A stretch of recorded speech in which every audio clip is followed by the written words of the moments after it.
open records. So what did he say was really happening when he said this is what's happening? He said that they met at a judicial conference before. He was very specific that it was before she became DA, because that was one of the things that he couldn't remember when the judicial conference was, but he knew that it was before she became DA. When did she become DA? She became DA in it would have been January 2021. Okay. So she became DA January 1st, 2021, but she had a transition team leading up to that. So, and Mr. Wade was in charge of her transition team. So Mr. Bradley told me all of that. We met for about an hour. Said that they had been together. They met at this conference. Nathan was still married, and Mr. Bradley was upset because of what happened in the divorce. He was upset because they were still married, the Wades were still married, and he essentially just left her after meeting Miss Willis and dropping the kids off at college.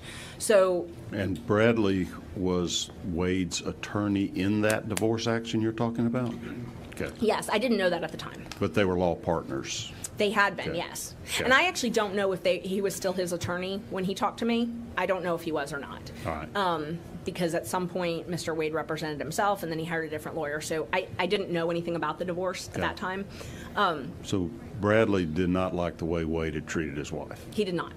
But he represented him. He did not like the way he had treated his wife. He didn't like what was happening in the divorce proceeding, yes. Okay. And, I remember specifically him saying, I handle my business, things like that. Like, that I don't leave my wife without alimony. Because this, and we talked about it. Miss Wade had been a stay-at-home mom for, they'd been married almost 30 years. And literally it was right after they dropped their youngest off at college that he said, move out, And so we went through, I was obviously interested in, wait, what's happening? Walk me through this. And so he was telling me about the access cards, that Mr. Wade had access cards, telling me about the contracts, told me about their contract, that they had that Nathan had brought them the contract for the first appearance hearings. They had a contract for that. We didn't talk about that yet. That they had the contract for the taint work, and then ultimately that Nathan was hired as the attorney on this case. That they had been dating before, and he told me, they met at hotels. He would go to her place. And I remember him saying, you need to find her bestie who they had a falling out. That's the person whose condo it was that they would meet at. And did you later determine who that bestie was? Yes, it was Robin Yeardy. It was not until sometime later that I determined that. It was very difficult to determine who that was because he did not remember her name. But he knew her by sight? He did. Did he later confirm to you or identify who she was? Yes. So I had sent him a couple pictures, or showed him a couple pictures of some other folks or names. This was in January of 24, right Yes. before your motion? It was. It may have even been after I filed the motion. It was around the time. It was either before or around the time, but it was in January. I had gotten some open records requests from the DA's office. They had a contract. Yep. We just put on the screen some of the Perfect. text messages that you produced to us. Yes. This yes. is from your phone. It is. And so you're talking to Terrence Bradley, I see over there on the left. Yes, and so when you see on the 14th, that one that's right in the middle that says file attachment with MIME type, that is a picture of her. So it doesn't show up on this, but it's actually, there's a picture of So Miss while Yeardy. you're texting, you're shooting him a picture to see if he can identify Robin Yeardy? Yes, yes. Did he identify her? He did, yes. He said, yes, that's her, that's the East Point. And he thought the apartment was in East Point. I later found out it was in Hapeville, but those are very close in close areas. So he knew they would meet at that apartment? He did, yes. He knew all about it. And it was hard to find Miss Yeardy. What happened, and she was Robin Bryant, and then she got married and was Yeardy. I did an open records request for a contract that the DA's office got. It's called Critical Mention. She has I guess he's an attorney, but he's sort of in charge of communications. His name is Jeff DeSantis. Right after Ms. Willis had opened the investigation in this case, that same week, he contracted a company called Critical Mention, which is a media monitoring company. They put a dollar figure basically on your media presence, and they give you these analytical reports. And they say, hey, you did great on MSNBC. That's $1 million worth of, stuff for your brand. The Fani Willis brand is doing well, or this phrase is doing well, things like that. She had an employee in her office that was responsible for promoting her image. Her publicity? She had a publicly funded contract for this. So Jeff DeSantis contracted or called this company, and it's in the emails. I think I provided those as well, but contacted Critical Mention and said, we need to hire you to do media monitoring. And it was the same week that she had sent the letter to Raffensperger and Kemp about this case. Said, we need to have a contract to do media monitoring. Got $10,000 approved, paid $10,000 for a year contract for an annual contract. Who approved that? Jeff DeSantis' email said the county approved it, and his emails indicated that it was hard to get approved, that he had to really push, I think is what he said. There's some language to that, but the county paid for it. Do other DAs do that? I'd never even heard of media monitoring. I didn't even know it existed. No. It was very shocking. But so I got some of the emails about this media monitoring. So I did open records, and again, once I got them, they shut me down and wouldn't give me anything else. But so these emails have attachments, they're PDFs, and you can see in the emails the hyperlink to them where you can actually see the analytical reports. That's what I wanted to get, and obviously nobody would give those to me. But these emails showed a trail where two people in her office, so Ms. Willis, Mr. DeSantis, and then Robin Yeardy, were the ones that had access to this critical mention profile. It's a platform that you can log into and see, how am I doing in the media. What was Robin Yeardy's role in the DA's office? She was a liaison between the news organizations. So she said that when CNN, MSNBC wanted her on, they would call Robin and she would coordinate it. She would do her hair and makeup, and then she would coordinate her interviews.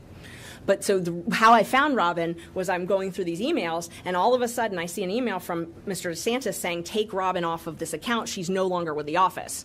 And I was like, oh, I wonder if that's her. And so I found a picture of her, and I asked Terrence, is that her? Because I found out she had been fired or had been let go or had quit or whatever it was. And so that's how I was able to figure out who Robin Yeardy was. Then we were able to run her, run her information, get an address, and that's how we were able to narrow down where this Hapeville condo was. Okay, so that's where basically Ms. Willis and Mr. Wade would meet for their relationship. Yes. Okay. But Mr. Bradley told me at that first meeting that they would meet at hotels. He told me about a lot of travel. I mean, he detailed, he detailed a lot of stuff. He said that they traveled to Texas, they traveled to Florida, just, a lot of different travel. He said Belize, he specifically said Belize, a cruise, the Bahamas, things like that. And you were later able to verify that through other subpoenas or open records requests or whatever? Yes, I was. I was able to, I subpoenaed bank records, I subpoenaed credit card records, and then I actually subpoenaed the travel agencies that Mr. Wade used for some of those trips. He used, two of the cruises that they took, he used a travel agency. So there was a cruise to the Bahamas. I got through a travel agency. There was a trip to Aruba that I got through the travel agency. And then there was another cruise, I think that one was to the Bahamas also, that I got through a different travel agency. And then his credit cards are the ones that showed all the Belize trips. And they showed that he was buying the tickets for both himself and Miss Willis? Oh, yes, the credit card statements. So because I guess he used a travel agency, his credit card statements actually had her name and seat number and all that on it. Okay. So, there was no disputing. Clear it was paid for by him on his credit cards? Yes. Oh, yes. Is this the document you gave us from the Capital One there? It is, yes. And there you can see, so Clara Bowman is Mr. Wade's mom. So this trip, this was the cruise that happened October 31st, around that date. Mr. Wade paid for Miss Willis, Mr. Wade, and then his mother's plane tickets, and then also their cruise receipt. I think that one was Royal Caribbean. Okay. So your summary here showing the trips, we know that in late October they took a cruise to the Bahamas, and this is from his financial records. He paid for this for both tickets? Yes, this is from his financial records, and I tried to be, there were a lot of Ubers and things like that. I did not include things like that, that I wasn't positive. I wanted to be under-inclusive, not over-inclusive. Right. And then you show the trip to Aruba, another one to Bahamas, one to Belize, one to Napa Valley, California. Yes. These are all from October 22 up till May of 23. Yes. Okay. This is a document you produced us? Yes. This summary, is this something we prepared? No, it's a summary. Okay. And so you discovered that and verified its accuracy through these credit card receipts, et cetera? Yes. Oh, yes. Okay. Do either of them deny these trips occurred? No, not at all. And so is this the impropriety, the financial impropriety of getting financial benefit from the job, that he's paying for her way on these trips with money Yes. that she's paying him and approving? This is the what I would call undisputed. You know, the some of the other stuff on his credit cards, it looks like there's trips to Charlotte and Florida and other things like that. But this is what we could undisputed say was with Miss Willis.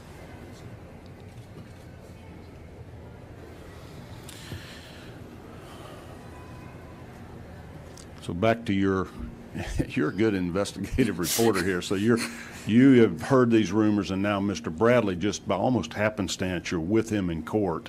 Yes. And he spills the beans on it and verifies it. Then you go get the documents to prove it's accurate.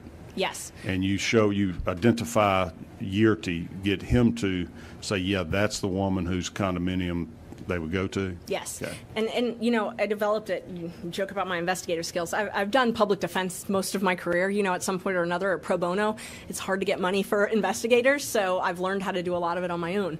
And you know, I dig a lot on things. So, and I do like to use the Open Records Act, so I was able to do that and get a lot of information. But what I did was I compiled all of the information Mr. Bradley gave me, and then I did various open records requests based on it.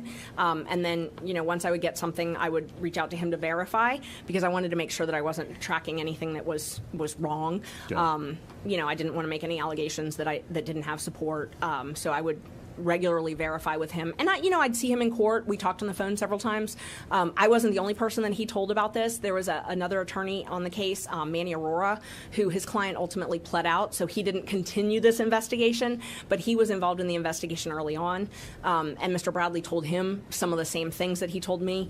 So, you know, I was able to independently verify a lot of things, which to me, investigating is important. You know, that the East Point location, that it was in Hateville. You know, Robin Yearty actually did quit. You know, Mr. Bradley had told me about... Was she forced to quit, or how'd that come about? No, I don't believe she was forced to quit. That was a point of contention in our hearing. She said she left, that she was sent to another division. It's my understanding she had some... she was outspoken about she didn't like some of the things that was happening in that office, and when she voiced that, she was sent to a different department to work, and it wasn't something that she wanted to do, because she did the communications, and so she quit after that, is my understanding. Okay. Based on her testimony and, you know, the allegations and all the pleadings. All right, so after, I might be skipping parts of your investigation because it's pretty darn thorough, and you had gotten this Trackhawk, or Cellhawk, what's it called, where you were tracking the Yes. location. You were mentioning to me earlier when I kind of got you off that employees can have it on their own phone if they want to, and she could have gone back and proven that they had not been communicating before he was hired. Yes. Okay. So let me explain that, because there's two different systems, and you know, I'm always learning new things about this, but cell phone data is one of the new things in criminal defense. We see it in a lot of cases. The Cellhawk data that you just showed, that is geolocation data. That is different from the Cellbrite. So there's two different programs. Cellhawk is the program that does geolocation data. Essentially what you do is you get all of the pings. So every time your phone, you know, you see those cell phone towers everywhere. Every time you use your phone, it's trying to find the closest tower. So in a metro area like this, there's a lot of towers. That's why we get good signals. So when he's in Hateville, there's a lot of towers. So we can really, really narrow it down. So what we had our investigator do, and I'm only talking about the geolocation stuff, I'll talk about the text in a minute, but what we had our investigator do was narrow it down. We got all the raw data, and we had him narrow down, and we actually excluded a ton of things that were not right on top of this location. Like, we wanted to be very, very careful just to have what was literally right on top of this location. So he created a geolocation fence, which... The location you're talking about is Miss Yearty's condo? Yes, okay. It is Miss Yearty's condo, that area. So he was able to find, essentially, just to summarize a couple of the things, where he, you know, Mr. Wade would call Miss Willis at midnight, something like that. And then all of a sudden his phone would travel, and you can actually watch it. When you do the live Cellhawk, the app, it's pretty cool. You can actually watch the phone travel, and it's pinging because you're using it. You know, if you have an app open, your phone's pinging. So my phone's pinging right now because I'm sure I have an app open. So it's pinging from his house all the way down to the condo at midnight, 1 a.m. And he calls her when he gets there. And then it goes silent for 4 or 5 hours. And then, you know, early in the morning hours, he starts pinging again, driving back, and then he texts her when he gets home. So, and this is before he gets hired in November of 21? Yes. Okay. So, and there's a couple different ones, and I would defer to the experts on the CellHawk data, but that's the summaries based on what we had him do. And again, we tried to be very, very narrow. There were a lot of dates that it looked like it had happened also, but maybe he was bouncing off a different location, and so we wanted to be very narrow. So is that why y'all asked him in the hearing, how many times had you been to this I mean, you already kind of had the date on him? Well, so that's an interesting point. All we have as defense lawyers is the right to subpoena evidence. I have to have an evidentiary hearing to do that. I could not issue a subpoena for AT&T for this evidence until I had a hearing date. So, and it takes a while to get this stuff. We got it that morning. So, the morning of the hearing, and obviously I'm kind of busy doing the hearing, we got that data. My paralegal was literally trying to download it for the investigator at the time and get it over. We knew we had the data, but we didn't know what it showed. So at that time, we didn't know, what it showed really until he was able to do the analysis. We had some preliminary reports from him, but nothing. I mean, it took a lot of hours. It's a lot of data. So it takes a lot of time to pinpoint this information. Yeah. But the other thing that I was talking about, so this is the CellHawk report, and heat map is just like how many times it's pinging, heavy concentration is, you're talking a lot at this time, or you're at that location a lot. There's a lot of usage. The other thing I was talking about, just to make sure it's clear, so that's CellHawk. Cellbrite is a different program. Cellbrite, and it's CELLEBRITE. Cellbrite is a program similar to CellHawk, but it downloads data in the phone.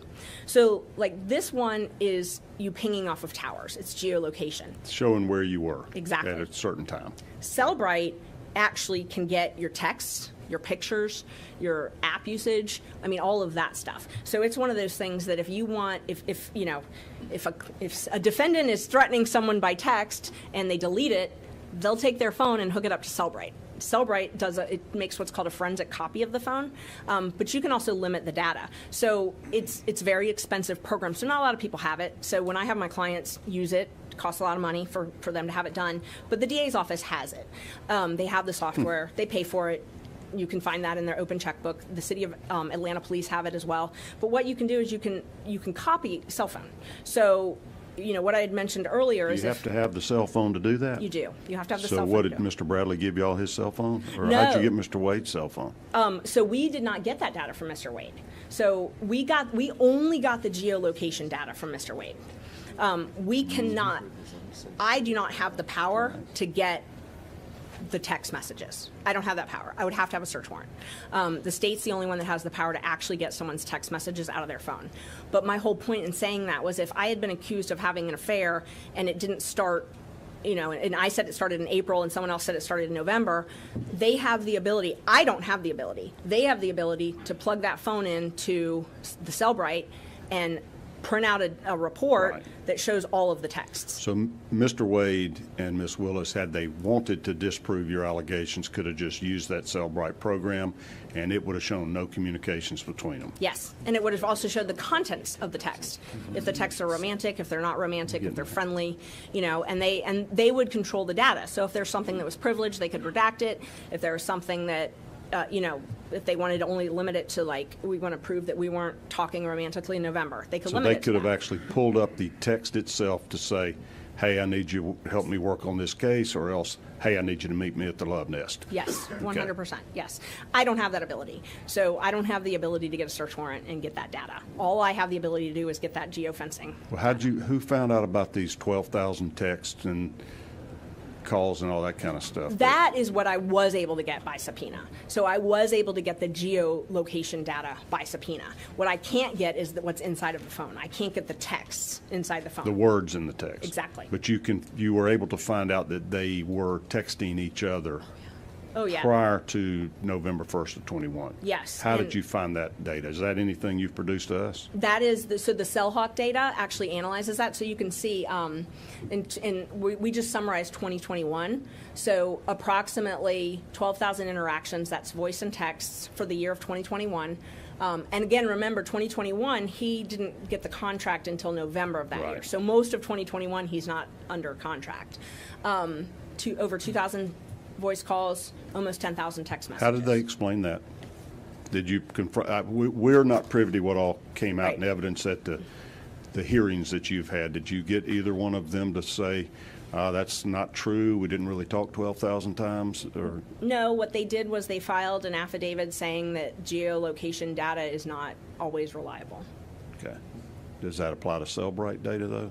No, it doesn't. And it was ironic because I have a number of cases. I mean, almost every murder case I've had in the last decade has had geolocation data. Used by the prosecution against the defendant, right? They use CellHawk data. I mean, literally, they're using this right now. So our investigator actually analyzed the same, there's a trial going on, it's called the YSL trial. There's this same data being used in that trial, and our investigator actually analyzed it for them in that case. So I mean, for them, you mean for the Fulton County DA's office? No, for the defense looking at that data. So the point is, they're currently using the same data in another courtroom to prosecute someone, but their defense in our case was that it's not reliable. Okay, got it. And did your Cellbrite data come in? The existence of the cell phone calls? No. So the Cellbrite data, that would have to be voluntary on part of the DA to actually. So they could show you that to disprove your allegations. 100%. Okay, didn't do it. No. Neither Wade nor Willis. No. Okay. All right, so you've done your investigation. You've determined you think there was a relationship that had begun before he was hired. Yes. And after having met with Mr. Bradley, you began to prepare a motion to disqualify and to dismiss the case altogether, right? Yes, I actually started the motion in September. Cell phone, and then added to it. Messages. All right, and so then you somehow preserved, you had text communications with Mr. Bradley to confirm this? Yes. And was that because you didn't want to file a pleading that was inaccurate? 100%. You wanted him to verify the accuracy of what you were claiming had happened? I did not want to say one word that had not been verified. Because he was the source? Yes. He's the guy that was his law partner and his divorce attorney? Yes. Who probably knew as well as anybody in the state. They had been best friends also. Okay. All right. And so let's pull these up, Senator Dolezal. When did you start? You kept these text messages somehow? I did. So I actually, Mr. Bradley uses an Android, I believe, and so it was not easy to just download them, and I'm not the most tech-savvy person. There's a lot of texts that just went into things that I thought would just embarrass people and weren't relevant. So what I did was I screenshotted the texts that I thought were relevant. I tried to use those in court, but the prosecutor kept objecting and saying I was hiding things because I wasn't showing all of my text. So they just kept on and on for days saying I was hiding things. And I explained to them, I let them look through my phone. They scrolled through all my texts. Who's they? It was Adam Abadi was the prosecutor. Okay. So he just kept saying, that where's the beginning of that text? Where's the thing after that? Where's the other part of that text? These aren't complete. Rule of completeness, kept objecting. And I had just screenshotted the texts that I thought were highly relevant, but weren't slanderous, I guess. I don't even know the word. But, there were some that Miss Willis's daughter had failed out. Like, things like that. They were just ugly. They didn't need to be admitted. Oh, yeah, I read that. So I had tried really hard to just screenshot the relevant ones, but they kept saying that I was hiding stuff and I wasn't showing the whole thing. So when they objected to my text coming in the screenshots, they said they wanted the whole text chain, and the judge ordered me to, if I was going to admit the text, to go figure out a way to download all of them. So I bought a program for $20-$30 and took 3 hours, and I was very proud of myself for finally figuring out how to do it. But I was able to make a copy of it and then redact our phone numbers. So this actually showed when they're read, when they're viewed. What were you? All right, so up there on January 5th at 9:50 a.m. Mm-hmm. You're asking, what do you, read the question. So I'm asking him, do you think it started before she hired him? You're talking about the affair. Yes, the affair. And what's his response? His response was absolutely. It started when she left the DA's office and was judge in South Fulton. And so, these are things that he had told me, but I was getting ready to file. My filing deadline was the 8th. And as as we're doing this, I'm fact checking line by line, basically. Right. So did you send him a copy of your proposed motion? I did, and I actually admitted. So at the hearing that we had, I was able to admit the email where I sent him that.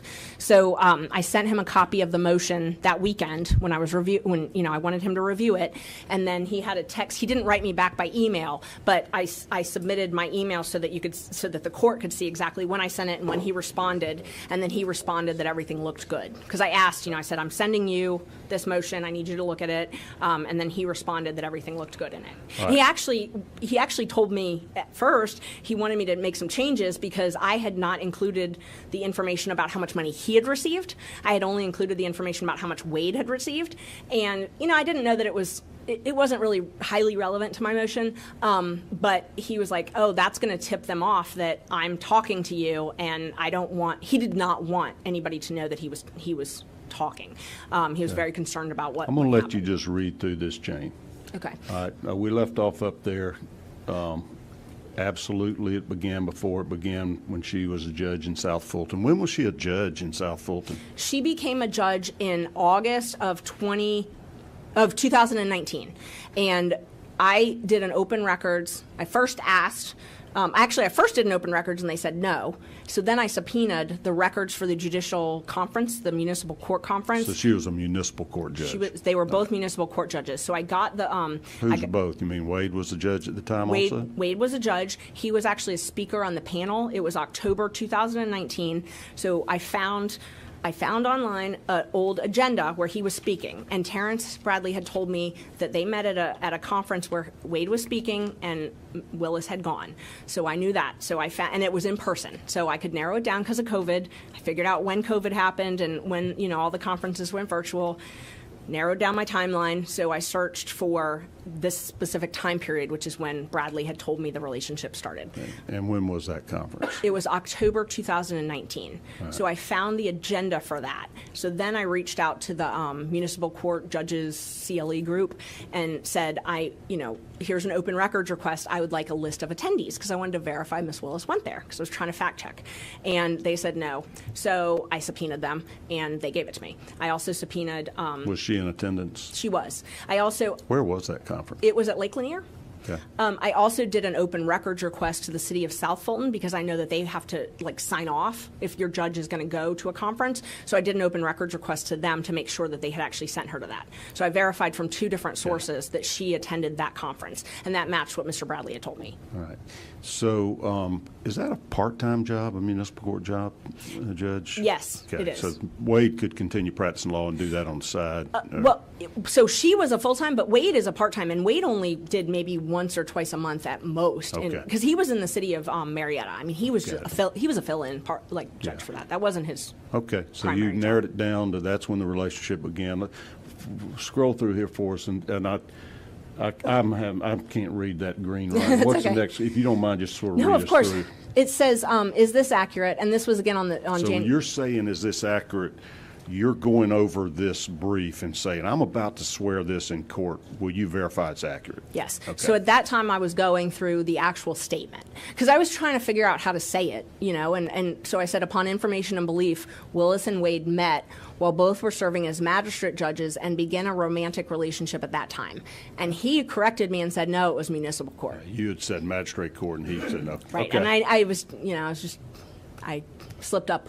I should have said municipal court. I knew that. So you say thank you. What was his response after that? No, this is 12-something p.m. on January 5th as you're getting your pleading ready. He said, you can't put where they met. Not many people know that. I might be one of only, not even Chris Campbell. Chris Campbell was their other law partner? Yes. Okay. And I did not disclose Mr. Bradley in my initial filing. I didn't until the state forced me to. Why was he afraid to be disclosed? Just because of his relationship with Wade, or was he afraid of these people, or just didn't want to betray them, or what? Multiple reasons. I mean, it's the district attorney in Fulton County. I didn't really want to go, file something against her. It's not exactly a fun position to be in. Also, I mean, they have a lot of mutual friends. I'm sure it wasn't a fun position to be in, to be outing a friend of yours, but the attacks, I mean, it's a small legal community. Were you able to get this into court? Because Bradley, I saw some of his testimony, all of a sudden can't remember anything about anything now. Were you able to use this to impeach him and show that he did know precisely what happened and when? Yes, and he changed his testimony somewhat. At first, when he first testified, he testified that he had never discussed this with me. And then you showed his text messages where y'all discussed it. Well, at that point, that caught me off guard. So, I didn't expect that. So then I pulled my text messages, and I'd had some screenshots of them just in case. And I told his lawyer, do you want to look at my text messages? And so then he later came back and testified that, yes, he had. Had told you that? Yes. Okay. And did Wade testify at any of these hearings? He did. Did he acknowledge the relationship or not? He acknowledged the relationship, yes. Before he was hired? No, he did not. So before I filed the motion, nobody acknowledged any relationship. So I filed the motion on January 8th, and then on Martin Luther King. Walk us through that. What were the grounds that feel like... particular was not part of the special purpose grand jury. They did not recommend him to be indicted. He was not a subject. He wasn't part of that. So he was added on. That's interesting, because I remember hearing that the special grand jury had recommended prosecuting like 40-something people. They had. He yes. was not even in that list of 40? He was not. And they didn't take, or they, as in Fani Willis, did not take the advice of her own special grand jury as to more than half the people they wanted prosecuted. Subsequently, there's been a book that was published that called Find Me the Votes, that authors had exclusive access to her, and so all of her theories in how to indict people and who to indict was explored in that book. So from that, I was able to learn that she cut a lot of people. And I mean, I have. Was that because they cut deals with them, immunity deals, or some of them were that. Some of them I just don't think she wanted to bother with. Then she added to the list, though, people that were not even recommended, or at least your client. My client, yes, okay. She added him, so he was one of the ones. So there were some people, and it's publicly available in that book, like Senator Graham, Loeffler, those Perdue, those people. They recommended prosecuting them? Right. She had considered prosecuting them and taking them off the list. So there were a lot of people that had been on the consideration and then had been removed. And my client had not been considered, and then he was added. So to me, I was trying to figure out, why would you want to expand it? There's different ways you can go about prosecution. Did you figure out why they add your client to the list? No, but the my allegation and my motion is that the bigger the case is, the more money that's made, and that that made sense to me. So for me to file the motion to disqualify, obviously, we had to have some type of a basis, besides all of the violations, and so expanding the litigation. Because of how large it is, the judge has said we're probably going to have 3 trials, and each of them is going to take several months. Where if you just imagine, just follow me down the path, if you only indicted one person and it was narrow, you could try it in a month. If you indict 19 people and, 3 different essentially alleged criminal schemes, like I divided it up earlier, that you now have 3 years of trial. You've now gone from a month of trial to 3 years of trial. That's a lot more money. And so that, to me, was a financial motive, particularly since my client was not recommended by the special purpose grand jury to be indicted. Okay. And you had the data to show that she was financially benefiting from the continued prosecution? Yes. And so to answer your question, you were saying walk me through it. So January 8th, I have a deadline to file this. So I'm verifying, and that's what you can see in the text. You can see heavy text with Mr. Bradley right around then to verify everything. I file it, and at that point, the world is shocked. I mean, shocked, because nobody had any idea. This had been hidden. This was even hidden from her father, who she had testified she talks to 10 times a day. So very few people knew about this relationship. And so they very much wanted to know who knew about it. Mr. Bradley, that next weekend, he gets some calls about, he gets a call, trying to fish to see if he's the leak, is what it was couched as. He gets a call from a gentleman named Gabe Banks, who ultimately represented Chris Campbell he filed a motion to quash against Chris Campbell, who's the law partner. Gabe Banks' wife works for the DA's office? Yes, he does. She does. Works for Fani Willis? Yes, and I've not gotten it. I've not opened records it, but I have been told that Mr. Banks also has one of these special counsel contracts. Again, I have not opened records that, not part of my case. But so he calls Mr. Bradley, and Mr. Bradley calls me and another friend of ours. Her name's Cindy Yeager. She's a district attorney in Cobb County. And, he was upset. I talked to him. It was, I believe, a Saturday night, and I could tell he was upset by his text. I left my kids and went and talked to him because I was worried about him. And, he took it as what he described to me as the first shot against the bow, that they were trying to figure out if it was him, and they were trying to silence him. Trying Gabe to silence him. Mm-hmm. And he said Gabe didn't say anything that threatened him. He just out of the blue called him, and he hadn't talked to him in quite some time. So it was out of the norm for him to call. So Mr. Banks called and told him that was asking if he was the leak. Meaning if he was my source. And Mr. Banks said that it was because he had seen a news article, and Mr. Bradley knew that wasn't the case, so he said, send me the news article. So he sent him some article that did not say he was the leak, and that put an end to it. But then the next day, Mr. Wade called Mr. Bradley's best friend and said to call, he didn't call Mr. Bradley directly, but told his friend to call Mr. Bradley and remind him of his privilege. His attorney-client privilege. Yes. Who's the best friend? Can you tell me? I'm not, he told me his name, and I'm not positive. I think I know who it is, but I'm not positive. All right. So Wade calls Bradley's best friend, says, you better call Bradley, remind him he's got attorney-client privilege with me, and he better not spill the beans. I do know the best friend works at a law firm called Beasley Allen. He told me that. He said his best friend's name, and then he said he works at Beasley Allen. And he was pretty upset about it, and it was the same day of Miss Yeager's birthday, so he didn't want to call Cindy, but he was upset, so he called me, and we talked about it, and we were both pretty upset about it because it seemed, why tampering with witnesses. It seemed like tampering, and it's just, it's just an uncomfortable position to be in, and all of us were kind of worried how the state would react to all of this. But at that point, it's Did still. he interpret that as Miss Willis trying to intimidate him from revealing this affair? Or Mr. Wade. Okay. He took it as intimidation, yes. Right. Because what he called it as is the second shot across the bow. Those were his words. So he said first shot across the bow was Gabe Banks, second shot across the bow was Nathan Wade calling. Okay. So that's how he interpreted it. But at that point, I had not disclosed him as the witness, as the primary source. So nobody knew that, and I was trying to protect him as much as possible, just because I knew he didn't want these calls. It's not something that you want. So they filed some motions to quash, and I had to Quash what? To quash all of the subpoenas, pretty much every subpoena that I had issued. So after you file this motion to disqualify, I guess a hearing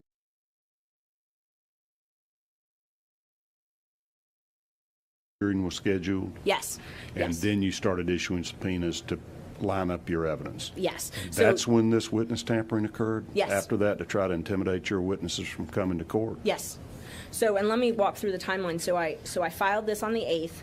The next thing that happened was Miss Willis testified. I say testified. She spoke at a church on Martin Luther King Sunday, and was making some statements about why did they single out Mr. Wade. Didn't say anything about that we singled him out because he's the only one she's having an affair with. Did not agree to that. Instead said that it was racially motivated. And the other two special prosecutors were white. Yes. But they were making significantly less money. Right. And she even said, to the church, she even said that I'm paying them the same rate, which is not true. Mr. Floyd's contract is for $150 an hour. It's never been $250 an hour. So that, one of my kids was listening to it and, said, come listen to this. And I listened to it and I was like, wait, that's not true. So that was one thing that she said that wasn't true. Also that it was racially motivated. She didn't say anything about, they're singling him out because he's the one I went on all these vacations with and he's the one I'm romantically involved in. Instead, she said that we were singling him out because of race. And then she said that they were all paid the same, which is not true. So I thought at that point, okay, they're not going to admit that they have this relationship. And so I'm texting with Mr. Bradley, oh my gosh, are they going to lie about this? Like, it's on their credit cards. Like, I don't know what's going to happen here. And so then in the divorce proceedings, Ms. Willis had been subpoenaed to testify, and she actually invoked her executive privilege as the DA. That. She wouldn't testify. She would not testify. So then they settled it. Right, and then they settled it because the judge said he was going to have to testify. So they settled it, and he did not have to testify. So at that point, the judge had given us a hearing date, so I was able to issue subpoenas. So my subpoenas started going, and I filed the returns of the subpoenas, and all of a sudden the motions to quash started coming in. Right around that time, the state filed their response where they admitted to this relationship, but they put limits on it. So so their response that they filed, I believe it was the February 2nd, I believe, February 2nd. So on February 2nd, they filed their opposition to our motion. They admit that there was a romantic relationship, but they claim that it started after he was hired and that all of the gifts and travel was roughly divided. They submit an affidavit from Mr. Wade, and they submitted a receipt from a credit card where she had paid for one plane ticket. So, it was a couple $100s on hers and then thousands of dollars on his. So then my subpoenas were filed, and every single one of them had a motion to quash. And they kept saying, I don't have a good faith basis, I don't have a good faith basis, kept very harshly saying that I was making this up and nobody had told me this, and it was, gossip, and I was lying and I should be sanctioned. So the court held a hearing on their motions to quash, and I was forced to disclose Mr. Bradley as a witness, which I did not want to do because I was worried, because I knew they had called and all of these things, but I had to disclose him as a witness. And so at that point, I was still talking with Mr. Bradley fairly regularly, but that then changed. Okay. So you're waiting on the judge to rule on your motion to disqualify? Yes, sir. In summation, the grounds for that are what? That this is improper for a prosecutor to have a relationship with the special prosecutor? Yes, it is a conflict of interest. Okay. And that's because of the financial benefits, or just because? Mainly the financial benefits. There's a couple different aspects to it. We've also alleged some other misconduct because the prosecutors aren't allowed to publicly condemn an accused prior to trial. And she made a speech at a church and said this was racially motivated, talked extensively about the clients being guilty. She testified at our hearing that our clients were guilty, that my client was, guilty of trying to, I don't even remember, subvert democracy or something. But she's made a number of public statements condemning their guilt, which is not allowed. That's inappropriate conduct for a prosecutor? Very much so. And there's case law on that. There's bar rules on that. So there were a lot of public speeches that were made along the way. And, they're you can kind of follow them through this media monitoring company. But so she makes these, and then she got disqualified from prosecuting another person she wanted to prosecute. For making public statements? It was for a fundraising. She had thrown a fundraiser for his opponent, his political opponent. Right. So when that happened, you sort of see her press stuff dwindle a little bit. So she stopped making as many public comments. But then when this motion came about, she made the church speech, as I'd call it, where she, calls me and, my client racist, and says, condemns their guilt. And then she also gave interviews to this book. I don't know, the timing was just, it was just nuts. But the book came out right around the time that all this was happening, and it's called Find Me the Votes. And that came out in 2024, you're saying? Uh-huh. It came out a month ago, if even. And she literally let the authors of this book in when she was deciding how to prosecute this case, who to indict, who not to indict. I mean, their whole thing is that they had unfettered, behind-the-scenes access to her thought process and stuff. So, and she's talking about all of this, that they're guilty. But the big thing for the forensic misconduct is she's in the church speech, she's saying, and she says this in the book too, that God has told her to prosecute them. So the theme between these two things is that God told her to do this, and that she is doing the will of God by prosecuting our clients. And that is... Okay. That's unethical. In my opinion. All right, so there was, I'm trying to recollect what I remember reading in basically the Atlanta newspapers about all this, because this was new to the state Senate as well, because all of this began on January 8th, which is that the day we started, 8th or 10th or something? It did, and it was the day session began, and all of a sudden these bombshell allegations come out, and I think that was the motivation for our Senate resolution forming this investigative committee to say, let's find out if this is true, independently of all you guys' legal issues or whatnot. So I remember she wouldn't testify in the divorce case. Right. But did you subpoena her to testify in your motion to disqualify? Yes, and she filed a motion to quash. She refused to testify, but then she came to court and did testify. Yes. Okay. And in that... As they were arguing the motion to quash. I wonder, okay, so in that testimony, did she deny the start date of this affair? Yes, she said it started in early of 2022. There was some discrepancy between them, a month or two here and there, whether it started, generally it was around March, is what Mr. Wade So and Ms. what are the Willis. consequences for an attorney to give sworn testimony that she did if you're Bradley, what is it, Yerke? Yerty, your Trackhawk data, your other independent verifications are found to be truthful? It's a crime. It's a felony. You'd lose your license. Okay. It's perjury. Same for Wade. Yes. And we have rules that are one of the, outside of privilege and confidentiality, we cannot suborn perjury. So if I have a client who tells me I did it, I can't put them on the stand to say I didn't do it. Okay.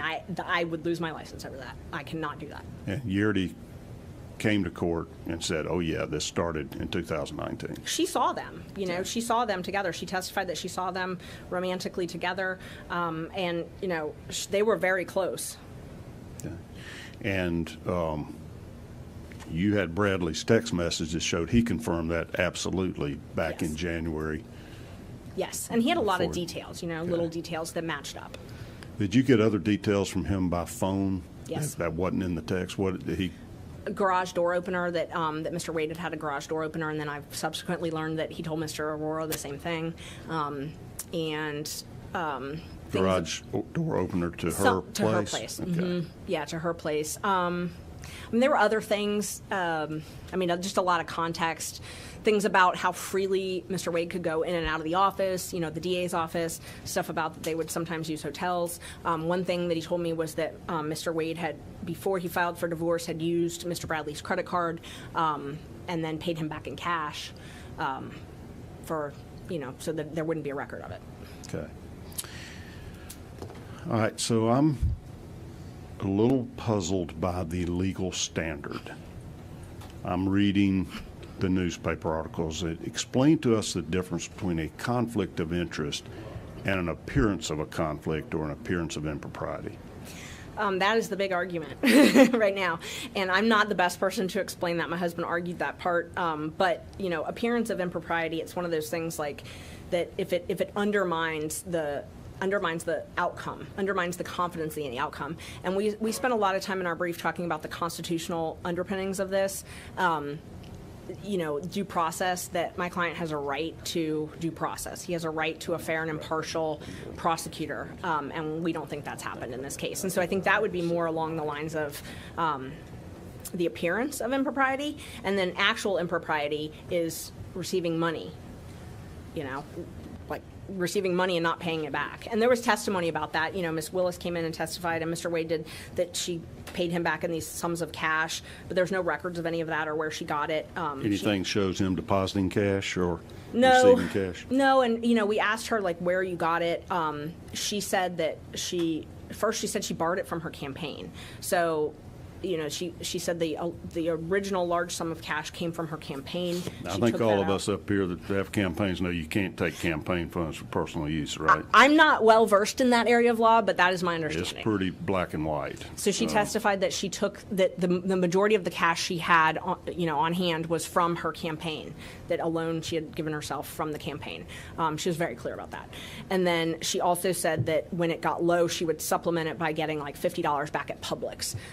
But she's giving him, $4,000, $2,500, so large sums of cash. So, and there's no trail. Obviously, there's no record of any of that. Right. In some of the documents you produced to us, there were a couple of IOLTA trust accounts. Mm-hmm. Those were Mr. Wade's accounts? Yes. Okay. So he had more than one trust account in his law firm? Yes, he did. And did you find any discrepancy or whether these funds were deposited there? Yes, and so he testified because we asked him where he deposited the funds. And these are the funds where his paychecks basically from Fulton DA's office? Yes. Okay. At first, he deposited them to his joint IOLTA that he had with his law partners, and then he started depositing them to his when I say personal, just him IOLTA, an IOLTA that did not have anything to do with Mr. Bradley or Mr. Campbell. Do you think Mr. Bradley was aware that he was running the money through a separate account? I think it might have been part of the reason that they dissolved. That they broke up? Yes. Do you think his ex-wife knew that this money was being held in a trust account rather than previously it had been going through his home bank account? His ex-wife didn't have any idea. I mean, you could tell from the pleadings that he was even making this much money. I mean, he filed some interrogatories and some answers in that divorce case saying that he made a couple $1,000s a month. I mean, very, very minimal amounts. Well, we knew he was making up to $35,000 a month under this contract. Right, and he has a lot of money parked in one of those IOLTAs that's not disclosed in the divorce. Okay. So that's, does it look like he was using his law firm trust account or his personal lawyer? IOLTA is a legal trust account, right? Yes. The interest from it goes to the state bar to help fund some Yes. indigent care or whatever, right? Yes. As much as I wish we could park money in our IOLTAs that was earned and not pay ourselves, we can't do that. So when you earn money, you can't leave it in your IOLTA. IOLTAs are for client money, so they're a lawyer trust account, and essentially what they are is like if you settle a divorce case, not a divorce case, I'm sorry, you settle a civil rights case or a personal injury case, right. And you get $100,000, and 60 of that's the clients and 40 of it's the lawyers. It has to go into your IOLTA. It sits there until you clear the case out. You know, you finalize the case, you send a settlement letter, you get the amount, and you have to put it in your actual business account, and then the client gets their check for their part. So IOLTAs are very highly regulated by the state bar. They can't commingle funds. It can't be earned money. It's got to be money that's not earned. And the interest does go to the state bar, but once you earn the money, you have to pay it. You have to have it in your account because you have to claim it on your taxes. Right. I mean, lawyers wish that they could keep money in IOLTAs and not have to pay taxes on it until it was a year that Right. So financially sometimes they wanted to. attorneys may take a retainer Yes. up front and bill against that retainer. Say, you might do that on some of your criminal cases. So, yeah, Yes. I'm going to take $25,000, I'm going to put it in my trust, and then I'll submit an itemized statement and pay myself as I earn the money. That's exactly what they do with retainers that are refundable. So they would ask, $10,000 retainer, and then if this month I billed $1,500, I send you a bill, and then I take the $1,500 and I transfer it to my business account. Okay. As soon as it's earned, you have to transfer it. So these funds, if they in fact came from the contract with Fulton County, should have probably never been put in a trust account at all because they were already earned after he had done the work, and within some amount of time after that he sent the bill and he got paid for work that had already been done. I mean, if they were put in a trust account, they would need to be transferred quickly. Is that the kind of I don't do that, but ethical violation that can get you disbarred? they highly regulate the IOLTAs. Highly regulate. I mean, the state bar, like there's a list of places that we can do banking because they're regulated by the state bar. I have to go in person for most of my IOLTA transfers. They're not something that I can do like online banking. I mean, it's a pain. Okay. But yeah, so they're highly regulated, and we know these were deposited in his IOLTAs because the back of the checks for Fulton County show where they were deposited. And have you asked him about this? Has he given any explanation for why he ran this money through a trust account, or is it still in there? We don't. I mean, the last I knew, he didn't give any explanation. I mean, he just said that he pays for everything through his business, and then he basically just said his accountant figures it all out. Okay. I know you have a court appearance this afternoon. You've been very patient with us. I'm going to give Senator Harold Jones an opportunity to ask a few questions. On our rules, we do allow at least one member of the minority party to participate. And Senator Jones, you're not time limited. If you, when the buzzer hits and you've got to go to court, you tell us, but I feel like we got at least 15, 20 minutes or whatever. Oh, you definitely do, and I'm happy to answer any questions you have. My court's at 1:15 in Fulton County, so, if I get in trouble, if you can call the judge, then I'm fine. Number 9. You got it. I just wanted to go back to the issue about the conflict, because I think that's kind of what brought us all here to some extent. On one issue, in your brief, the most recent one that you filed. The second one? Right. Okay. On page 21 of that, you went ahead and acknowledged that the aspect about him not signing, I believe, or being duly authorized to be a prosecutor, that's already been handled in one court, but you're still bringing that issue back up. But it has been decided in the negative. In one court, of course, you are still bringing that issue back up. Yeah, so you're talking about the oath? Right. The oath issue. Yeah, so Manny Aurora was working on this issue early on, and he filed a motion about the oath. At the time, it hadn't been filed. And in and of itself, that's not, that's not filing an oath. That's not going to get rid of a case. That's not going to disqualify in and of itself. Clearly, the judge told us that in an order. But I was trying to paint the entire picture and how I felt that it was relevant, and it definitely is not a ground that I was arguing for disqualification, but I felt that it was relevant because it shows that they were hiding this relationship, and all the evidence indicates that. Right. Now I was just kind of showing while I'm moving on to this next particular point here, which goes to page 24 of your brief, which deals with, I think, the thing that's really out there in the media, which deals with the relationship and aspects of that some kind of way this creates a conflict of interest. And, of course, the judge is going to rule on that, but I still think it's important to kind of go through it. And you cite the case of Whitworth versus State. What in that case actually applies to this particular case? I don't know if I'm looking. You said it was the last one that I filed? Yeah. So February 9th. Yes, page 24. Page 24. You said Woodward? Whitworth. I don't see Whitworth. At the bottom, Georgia courts have developed their own standard for disqualification of prosecutors.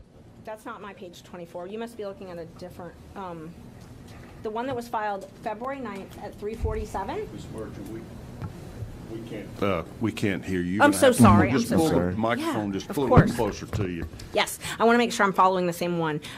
You're talking about the defendant supplemental reply that was filed on February 9th at 3:47? No, let's go back. Okay. Let's use your first one. Okay. Okay. Okay. Yeah. One that's a little bit more. Okay. So that one there on the Whitworth case. Tell me how that actually impacts this particular case. Which page are you referring to? Page 24. Page 24, okay.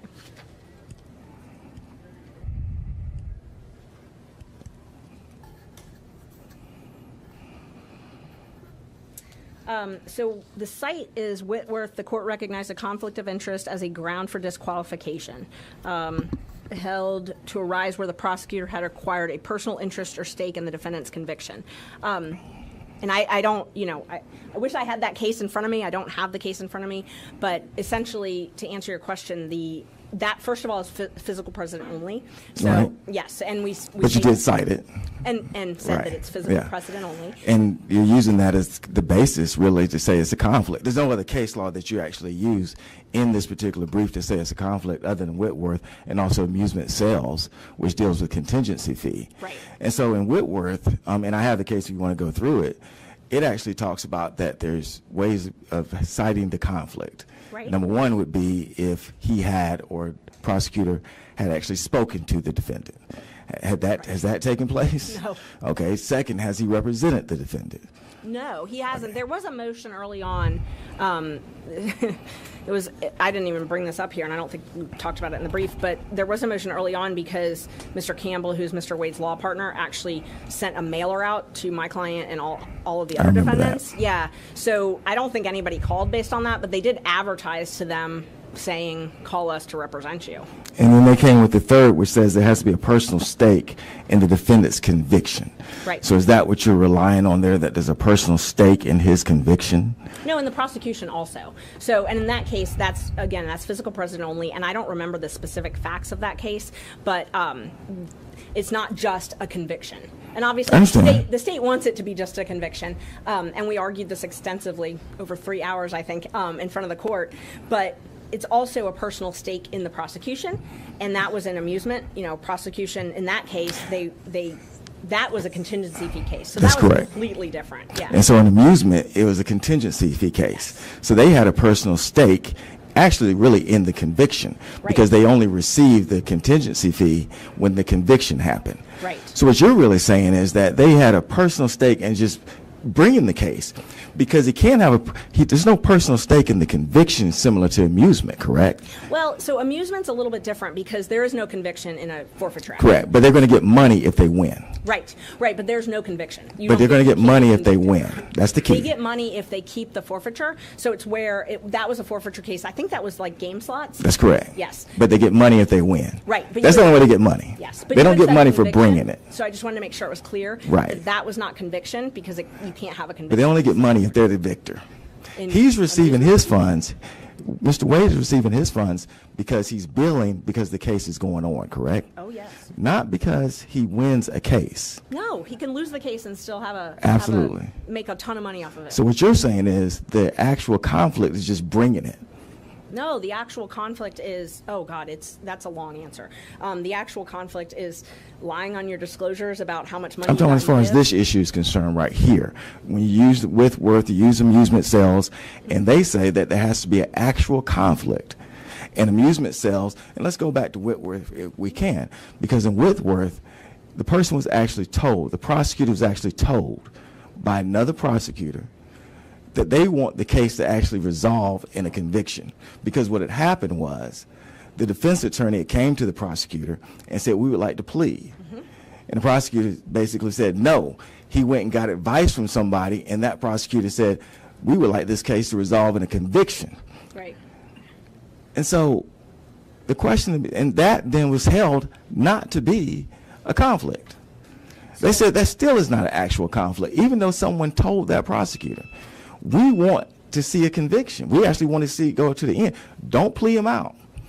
And the court said, no, that's not an actual conflict, because what you have to show is there's an actual unfairness to the defendant in the trial. Right.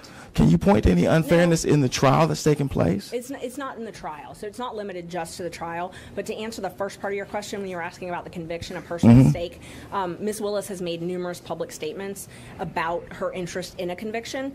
There's some emails that had been admitted as part of it, as part of some of the exhibits in the case. There's a lot of pleadings, so I don't know which one exactly, but talking about her desire for there to be a conviction and jail time. And then in my case, for example, so Mr. Wade offered my client misdemeanor probation. So we were the first people to get an offer.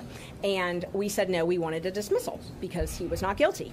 And that did not happen. So obviously there's an interest in him being convicted of something, because when the plea offer was for him to pay a $5,000 fine and have a misdemeanor. So in reality, because you said that he wanted to extend the case out, he was actually trying to end your client's case. With a $5,000. But it was going to end. It would be no more billing on that case, because earlier you said that you believe, which was total speculation, that they created this case against your client to do more billing. And what you're just telling me now is that he was willing to stop his billing because he offered your client a misdemeanor and you rejected it. You're the one who's continuing the billing. Oh, I don't bill by the hour. No, you're the one that's continuing to make him bill. He was willing to cut that off. You said, I believe that they created this case against my client so they can continue to bill. Well, he basically went out and said, I'm tired of billing. I'm going to offer a misdemeanor. Okay, and you said no. Take a couple notes because you had a couple questions there. I want to make sure I answer all of them. So the billing, so as far as the billing and the offer.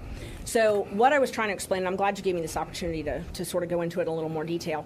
I tried to explain that there are really three classifications is how I broke the indictment down. There's the folks that are involved at the federal level. You see those people having, they were in D.C. Then you see the electors. Then you see Kaufman County. These cases could have been handled. Ms. Merchant, we can't even hear you. Oh, I'm so sorry. Just pull it up right to you. Pull it to the edge of the desk if you have to, so everybody can hear. Sorry. Okay. So how I was trying to explain it is I separate this down into three different types of cases. And it could have been handled that way. Coffee County could have been prosecuted in Coffee County if it had been chosen to do that. The stuff with the federal could have been handled in federal court if they had chosen to do that. Then the electors would have been the only remaining case that could have been prosecuted in Fulton County. Instead of choosing to do that, and it's not just my client in particular, but that group in the middle, by putting them all three together, it expands the litigation. How it expands it is a couple different ways. It expands it because when you charge a RICO case, you can bring in evidence of everything. So essentially, instead of having a case, a quick case, a case where there's evidence against Michael Roman, only Michael Roman, we litigate that. They expanded it to include these three different classifications. What does that do? That means the trial is going to be a year.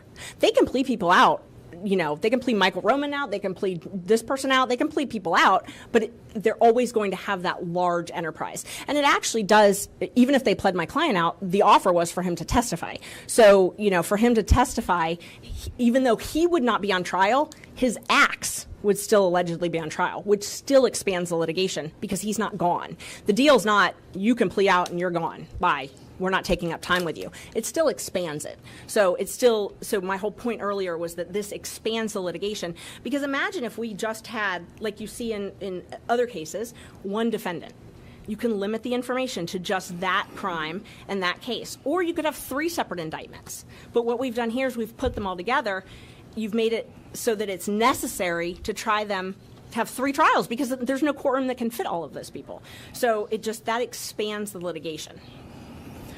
So in the case that you cited, physical or not. Which one? Whitworth? Whitworth.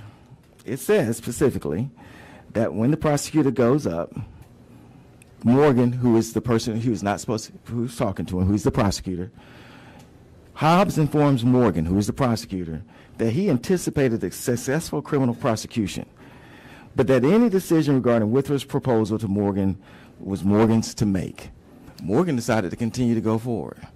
And they said that was not a conflict, that was the prosecutor's decision to make.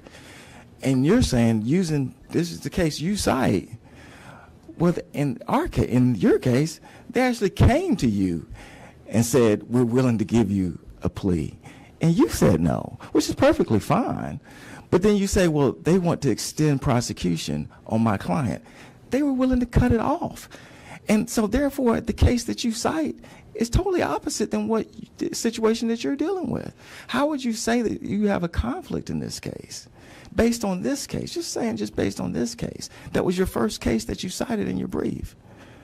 I don't think it was actually the first case, but the first was actually a federal case, but the first Georgia case you cited was Whitworth on this particular issue. Right, on this particular issue. Correct. And again, I don't have Whitworth in front of me, and there's a lot of different facts about these cases. I would be happy to review it and let you know.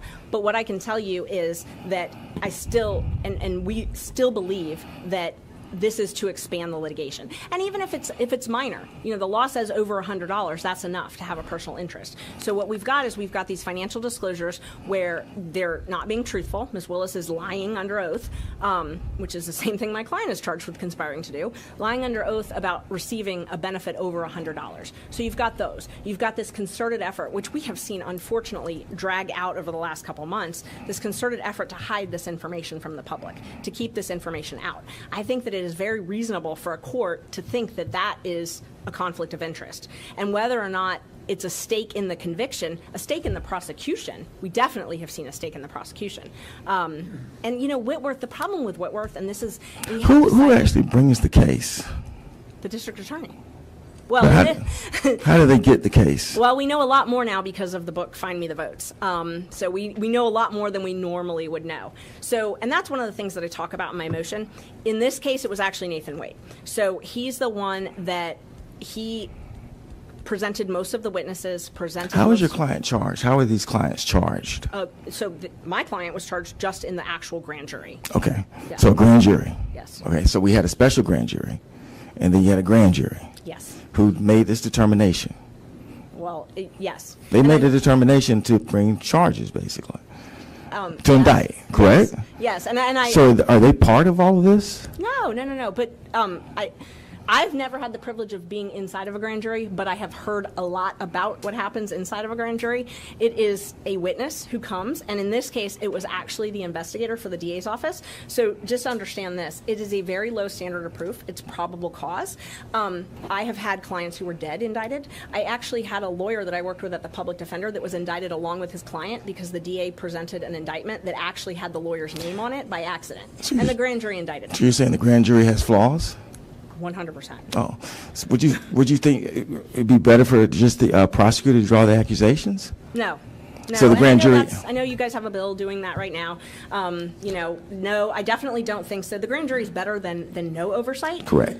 Definitely, but right. It's a continuum. So my point in bringing that up is the grand jury is not perfect. The grand jury is I'm not allowed to be part of the grand jury. It is not what I would call adversarial. So the grand jury is one-sided. They only hear from the prosecutor.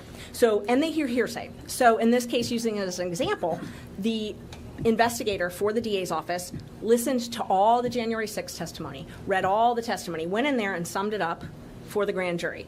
They present, the grand jury doesn't draw up the indictment. They actually, the prosecutor brings that indictment, and then they vote, and it's a majority. So all they have to do is a majority vote, and it's by a very low standard. It's a probable cause, which is about 25% proof. So you've got hearsay, you've got a witness who hasn't actually witnessed anything personally, you've got a standard of 25%. I think there should be much more safeguards on the grand jury process, personally, but that's for another day. So you went through special grand jury and they made their recommendations. Then went to a grand jury and they, of course, made their recommendations. And how many persons have actually pled in this particular case? 2 or 3. 2 or 3 already. And they were lawyer. Well, there was one. So the first gentleman who pled, he was a bondsman, and he was not, because of the state law for bonding agents, he's not able to actually run his business while he's on bond. So he had a significant financial interest in entering a plea early on because he was essentially couldn't work if he didn't enter a plea. And I mean, he got probation. You know, it was not what you would imagine in a huge racketeering case. You would not imagine probation and a $5,000 fine. The other 2 people who pled are both lawyers, lawyers at the end of their career, and you know. I can imagine when I'm close to retirement and I have my retirement funds, if I would want to spend them on a criminal trial or spend them seeing my grandchildren, I would spend them seeing my grandchildren. One of the things we've been talking about is Mr. Wade's kind of qualifications. So, oh, yes. But you did mention early on that he was very instrumental in the special grand jury process. Oh, yes. So he's been there. He's been part of this process. Oh, you can see that by his bills, yes. Right. So other than just his bills, you said that you recognize that he's been part of the process. So even though he's very, I guess, what everyone's saying is inexperienced, he was able to go to a special grand jury and get their positive recommendations, I guess, from state side. He's able to go to a grand jury and get indictments, which positive for the state side. And he's actually had some persons actually plead guilty. So this inexperienced former assistant solicitor, I mean, he's not doing too bad, is he? That would be up for dispute. I mean, if you want to talk about his qualifications and whether I think he's qualified, I'm happy to talk about that. No, I'm just saying. I mean, when you say that someone's totally unqualified, that's basically what's been going on. It's very surprising he was able to go to a special grand jury. You say he's integral in that. That's not surprising at all. And he's going to a grand jury, and you say he's integral in that. Then why even say that he's unexperienced and he's getting people to plead guilty? But basically, you're saying those are just lawyers that don't want to do anything anymore, and they just pled their clients guilty. No, I understand. No. So the special purpose grand jury, first of all, remember my client was not recommended as far as that. I understand. The special purpose grand jury, I've had the opportunity to read a lot of the transcripts from that. It's direct examination. So you're bringing a witness in and you're talking and you're saying, tell me what happened. So he did that along with Mr. Wooten, and he never did it all by himself. He definitely led it, but Mr. Wooten asked a lot of questions, and there were some other prosecutors in and out, but he was always there. But that, I mean, special purpose grand jury is really just to investigate and get testimony. I understand. So it's not. But when a person's trying to insinuate that somebody's basically totally unqualified, it is important to realize that they've walked this case to this particular point. Very complicated case, I'd imagine. I mean, that's something that we could debate. You know, if walking someone through the grand jury, the special purpose grand jury is complicated or not. You know, asking questions, and again, there's a team of 10 lawyers. So now there's a team of 10 lawyers. Who knows what part he's doing? But the question would be then, why him? Why not all of the public servants who are taking government salaries and, you know, restricted in their private law practice? Why do they need him there when there's all these other people? As far as the qualifications, asking questions in a special purpose grand jury in and of itself, I mean, there's no opponent. There's no adversary. There's no judge. Once it became adversarial, you've had persons start pleading. And maybe more potentially, correct? Possibly. But we'll find out. But let me ask you this, though, because you were talking about the staff. One of the reasons you may go outside to outside counsel could be the fact that if you actually put this type of case within the office, just speculating, but to some extent we all are, the office would basically shut down. It's a potential that the DA's office had actually basically shut down. Oh, God, no. If you took the $1 million that he's been paid, you could hire 5 lawyers. You could do that, but how long would you be able to keep them? In other words, if you hired 5 new inexperienced ADAs, they're not tackling this case. And also, well, the inexperienced ADAs are not going to make $200,000. So if you're hiring inexperienced ADAs, you'd probably be able to hire 20. But that's not what. But the key thing is that job that you're talking about that you're going to hire with that, with the $1 million that you'd have paid him. Yeah. If that's your theory on it, that's not going to stay. That's not necessarily going to be long term if you're just saying the money you paid him, you could have done this. Because his is a short term kind of situation. His is on contract, so it's short term. It's not a long term contract. It's not going to last for a person's career. So I understand the back and forth when persons were saying, well, they could have used this money for that. But that money was delegated for him on the short term project, so to speak. So it's not anything that a person would come in long term and actually necessarily do. But at the same time, that would be up to the district attorney to make that decision, how she's doing that. I just make the point that so far, from a district attorney standpoint, I would say that they probably believe that so far the case is successful.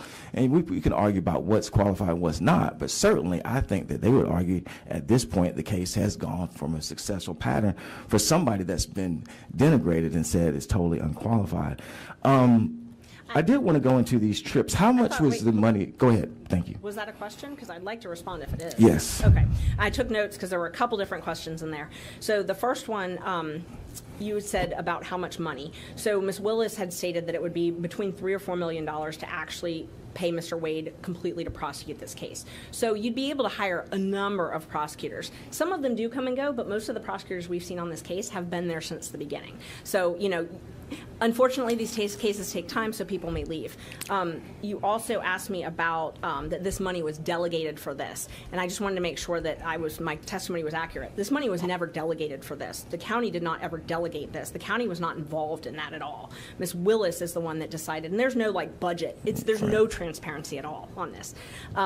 She does the contract with him, and I believe you showed those contracts. So in that sense, is delegated to him because that contract can end at any time. She could say, hey, the contract, because he works at her pleasure. Oh, yes. So that contract can actually end at any time. That would be the point. Yes. On the trips, how much total were the trips? About $20,000. And I think it was about $17,059. But even if we say $20,000, what was the average cost of each one of those trips? I don't know. Unfortunately, they did not provide all of the records, so I can't tell you exactly. All I can tell you is what Mr. Wade charged on his credit cards. I can't tell you. Most of it was paid in cash, so there's no record. So I wish I could tell you, but... Going by your slide, one was $3,335, one was $4,453. Which one? Hold on, I want to make sure I'm clear on each. You had 6 trips. Okay, but which trip are you talking? Well, you said one is 3,000 something. I want to make sure I'm clear.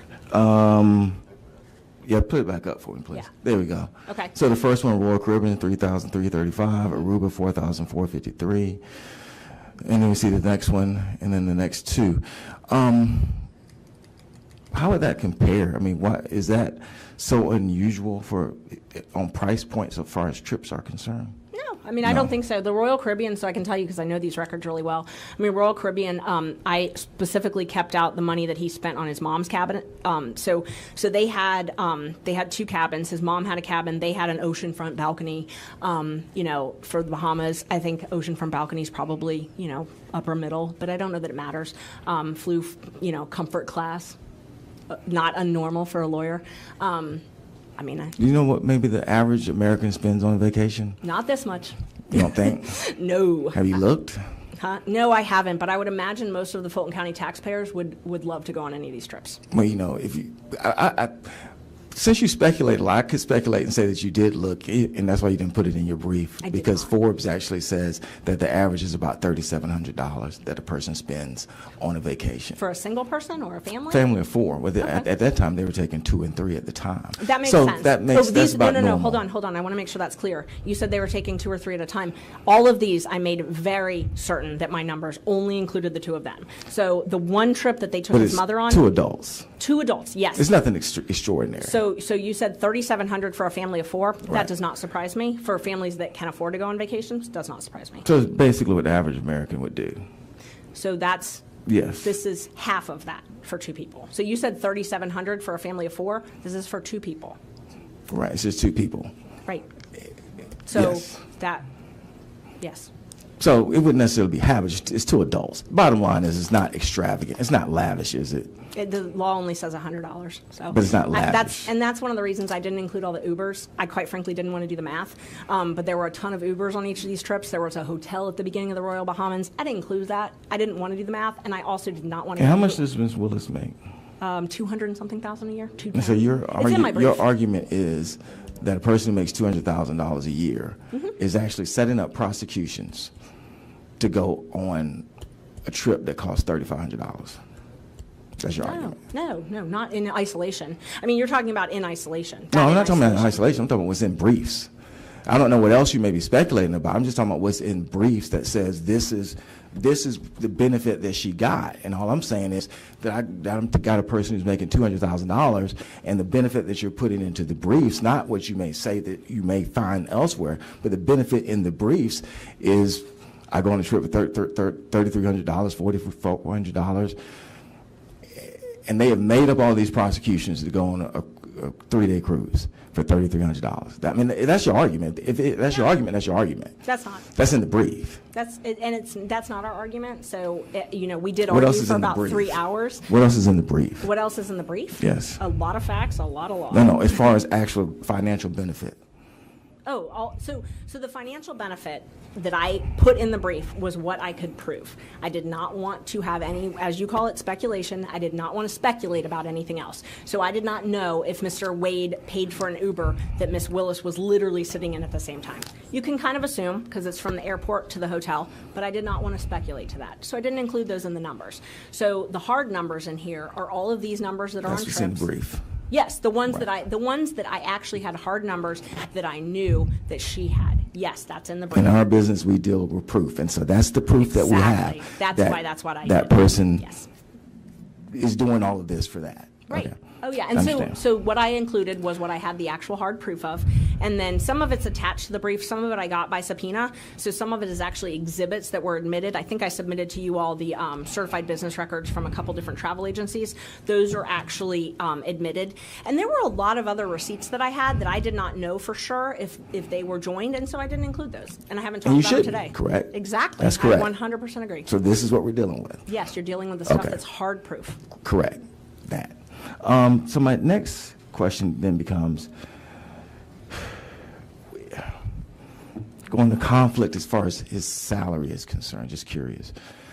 Is it the amount of salary that you really creates the conflict? I mean, because we get stuck on money a lot. So is the amount of salary that is creating this conflict in your mind? No. Or is it just the fact that he gets any salary at all? No, it has nothing to do with that. I did not make any allegations against Mr. Floyd or Ms. Cross. It's the fact that they were sleeping together and he was paying for trips for them to go on, and they were hiding it from the taxpayers. Which we just discussed that. That's why. So if there's not a trip, then you don't believe there's a conflict? Oh, I do, because of the Fulton County laws. The laws say that they I'm not understanding the county codes, but I'm talking about as far as like what the case law says, which is what the judge is actually going to. If they're not hiding that or against the Fulton County ordinances, they were hiding it, though. Do you believe that there's a conflict? If they brought it out and said, hey, we're dating, is it a conflict in your mind? They only brought it out once I alleged it, and they called me a liar multiple times. What I'm saying is that they brought it out, would it be a conflict in your mind? Is it a conflict? And what would be the conflict? So in a perfect world, what you're asking is if Miss Willis had gone to the Board of County Commissioners and said, I'm having an affair with this man, but he is brilliant and he would be an amazing prosecutor on this election interference case. Can I have an appropriations of $3 million and I will get it done? And she had said, and I'm going to go on vacations with him and we're going to date and we're actually going to go home to the safe house that Fulton County's paying for and he's going to be here for 4 hours at night. If she had said all that and they had given what they gave in Exhibit J, knowing that, Exhibit J, we wouldn't be here. So then your client actually has no conflict, because that would still exist. Your client has no hard conflict then. There's no actual conflict. It doesn't matter if you disclose a conflict. If you disclose a conflict, it still exists. And that's exactly what they said in one of the cases that you cited. If a person says, I got a conflict, but I'm still going to testify against you. I know I represented you, and I have a conflict, and I'm going to go testify against you. Conflict is now over. Absolutely not. If you have an actual conflict where your client is harmed, just because they disclose it doesn't end that conflict. No. So what you're describing is not a conflict at all. You're just saying, I caught somebody, so therefore I'm going to create something and call it a conflict. You cannot waive a conflict like that. You just could. So if your client is, you could not do that for your own client. If your client is actually suffering harm, as far as how the prosecution is taking place, because that's what a conflict is. Just because she says, oh, I'm doing these things, you're not going to go to your client and say, you actually have actual harm, but she said it, so we're going to still go forward. That makes absolutely no sense. I'm sorry, I don't understand your question to me. I don't know what You you're don't asking. have a conflict if you're saying if she disclosed it, it would go away.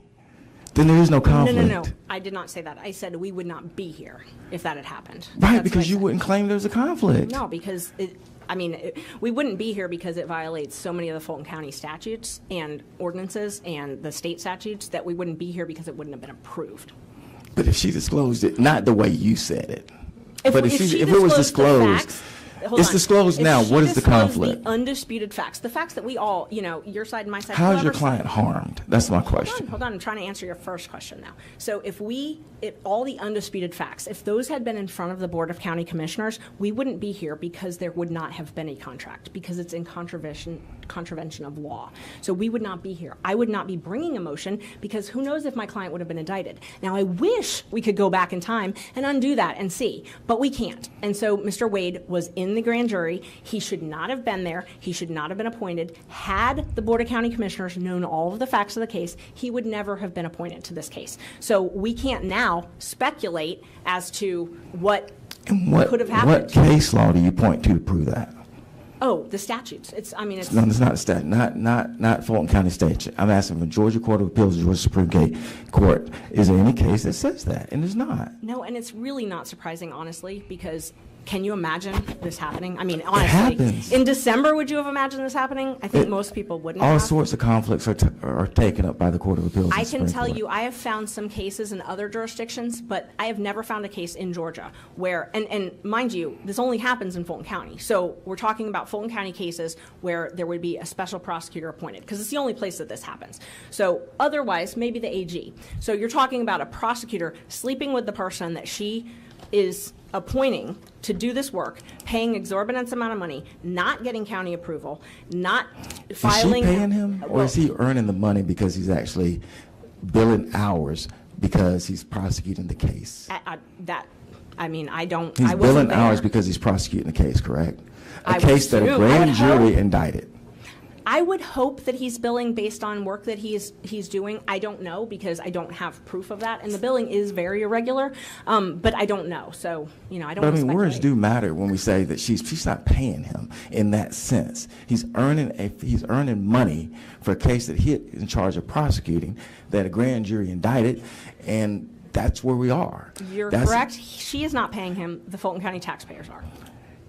As they pay every prosecutor, as they pay every public defender and every government official that actually exists. Employees, 100%. And that he is part of that process. And he is prosecuting a case that you're involved in, correct? He's prosecuting. And he's been integral in that prosecution. And you've said that. I mean, he has been very involved. Integral to me means that he is necessary. Senator Jones, are you getting close? Yes, sir. I just had one last question, and that was, in the case that you cited, it clearly says, Which case? I'm sorry. in Whitten, Whitten? Whitworth versus State, it clearly says, the prosecutor should see no unfair advantage in taking advantage of the accused. That creates the conflict. What unfair advantage has he done in this case? And you've asked me a lot of questions about Whitworth. I would love a chance to read it if you have a few minutes, just so I can actually respond. I don't have it in front of me, and there's a lot of cases out there, and I want to make sure I respond accurately. Sure, I have it. Okay. Nice. Yeah, absolutely. Thank you. I'm sorry. I'm one of those people on visual. I like to see it. Do you He mind? does it down to it. Thank you.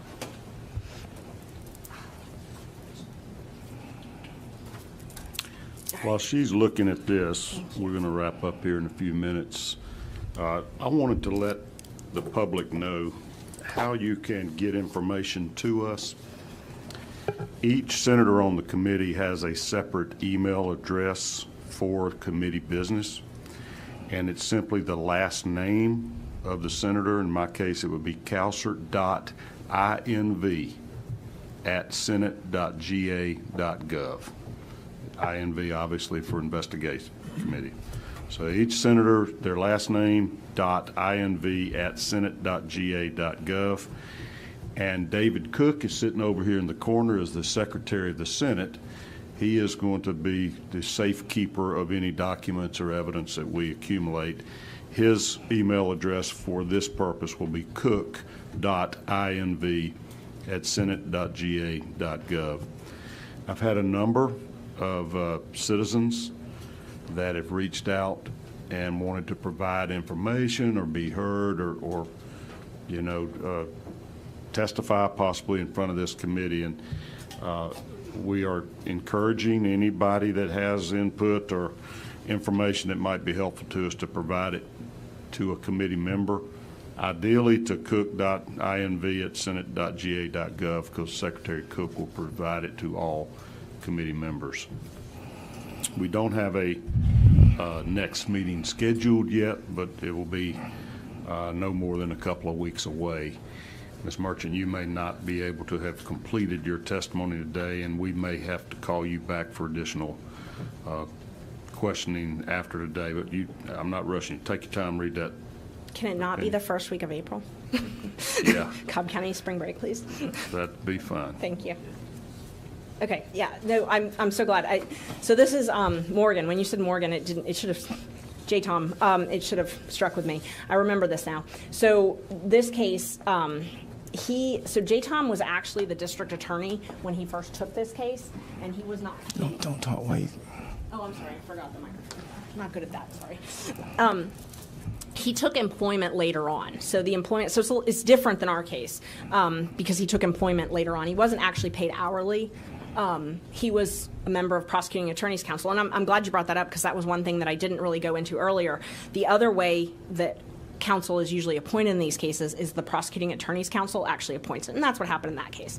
But they sometimes will pay an hourly rate if it's something that is needed, but in that case, he was actually the district attorney in another county. And that's what I've experienced before. So the 2 times I've had special counsel, it's been because it's somebody from outside in another jurisdiction that's brought in. So that's what happened in this case. But then he took a job later. The other big difference with that case, and this came up in our oral arguments with the judge, that's a post-conviction case. The standard of review is very different post-trial than it is pre-trial. We're in a pre-trial posture. And we talked about that because the judge asked us a similar question about how to distinguish that. That's the big issue, and the judge pointed that out. That is post-trial. Post-trial, we have harmless error review. It's not a great review. So, it's just like ineffective assistance of counsel. If you stop the harm before it happens, it's a different review than if you fix the harm after it's already done. It's really hard to overturn a conviction once the conviction happens, and that's what you have there. But in this case, they never got to the harmless error because they said that no conflict existed. I understand what you're talking about by the harmless error, but they didn't never discuss that because no conflict existed. And you're right, it is post-conviction, but bottom line is you really did not address the aspects that I was talking about when they say is a conflict, and it's not me putting this case in talking about a conflict. It was the case that you guys actually did cite. With that, Mr. Chair, I yield. Well, can I at least answer that question? Sure you can. We definitely cite it because we have, both myself and my husband have a very strong policy of citing everything. We don't hide cases. So if there's something that's adverse to our position, we're going to cite it and we're going to explain it. We don't hide behind it. So we cite adverse authority all the time.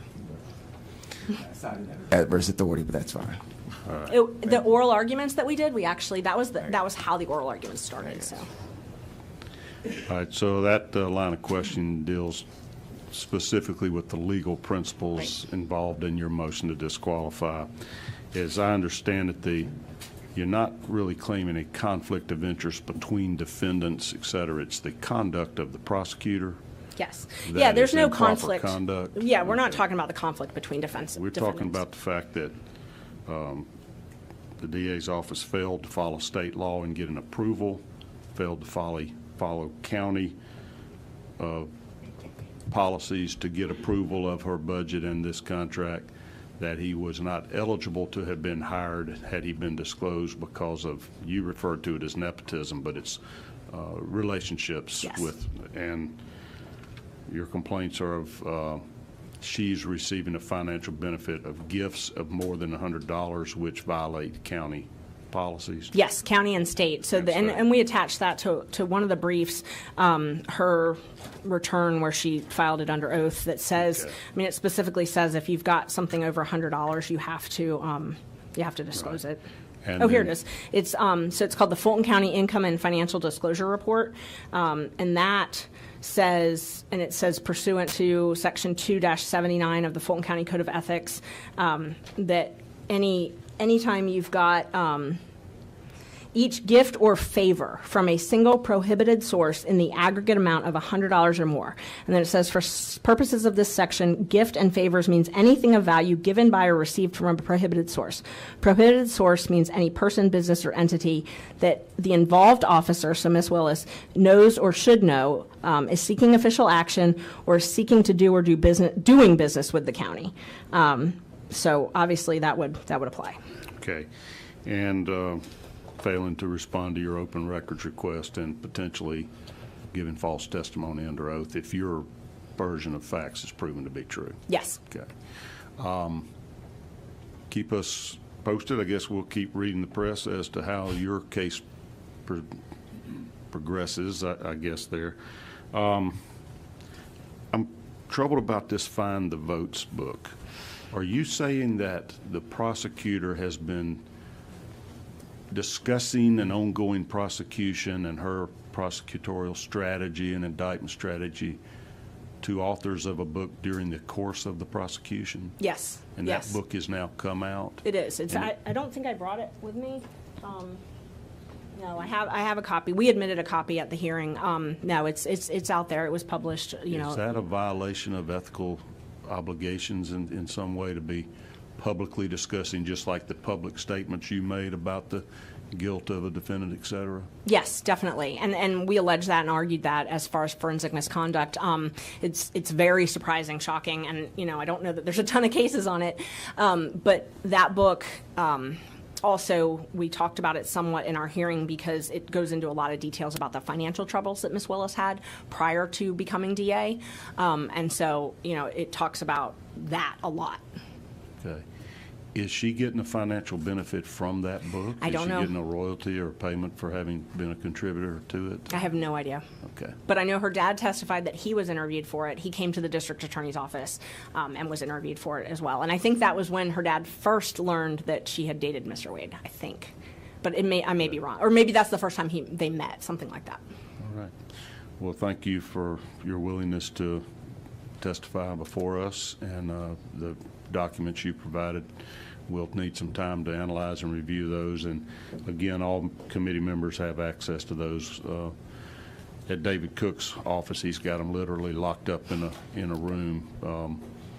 We are not making copies or disseminating those. I will review the documents in more detail, and I'll confer with you, Senator Jones, if you're able to, and we can agree on what should be kept confidential there. I noticed some bank records and things that if it were me being investigated, I probably wouldn't want it divulged to the public. I don't think that's necessary for us to do our job here. I do appreciate everybody's attendance, and thank you all for making time to be here on our committee day. We'll keep you posted further meetings. The meeting is adjourned.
Wouldn't qualify, unfortunately, for that anymore.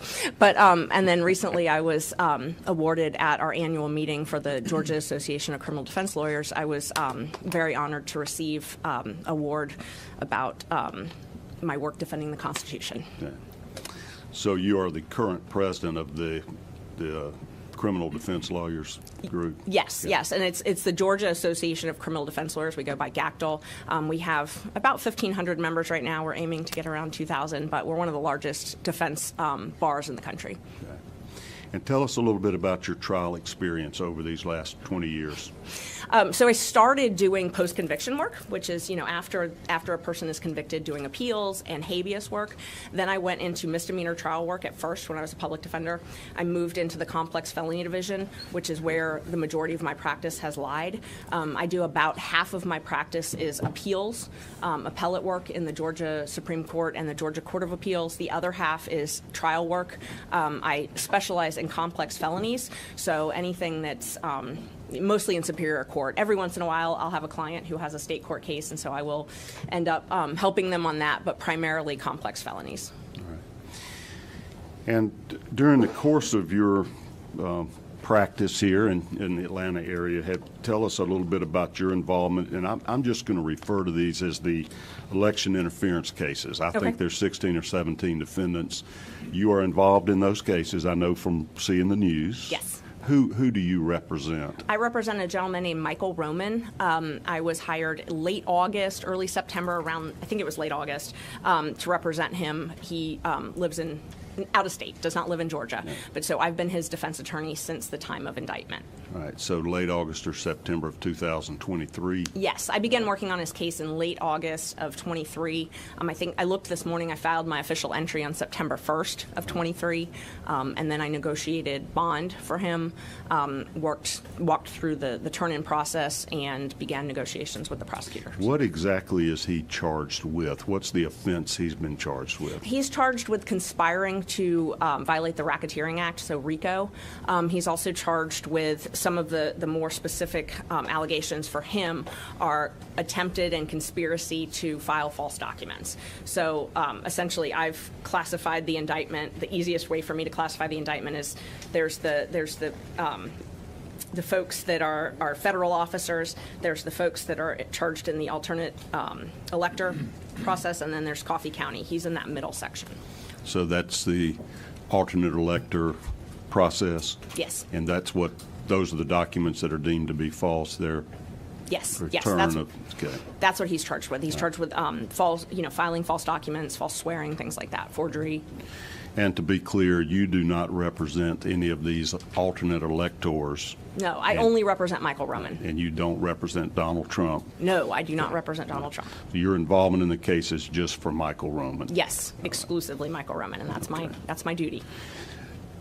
You have produced quite a few documents to us. Yes. Do you have any concerns as to whether any of those documents are protected by attorney-client privilege? I don't have any concerns about that. I do have some privacy concerns because you mentioned earlier that there were some financial documents that are not redacted, and so those would need to be redacted. That would be the only thing, but they're not. Phone numbers, I believe I redacted all the phone numbers, but there are some financial documents that are probably sensitive. Okay.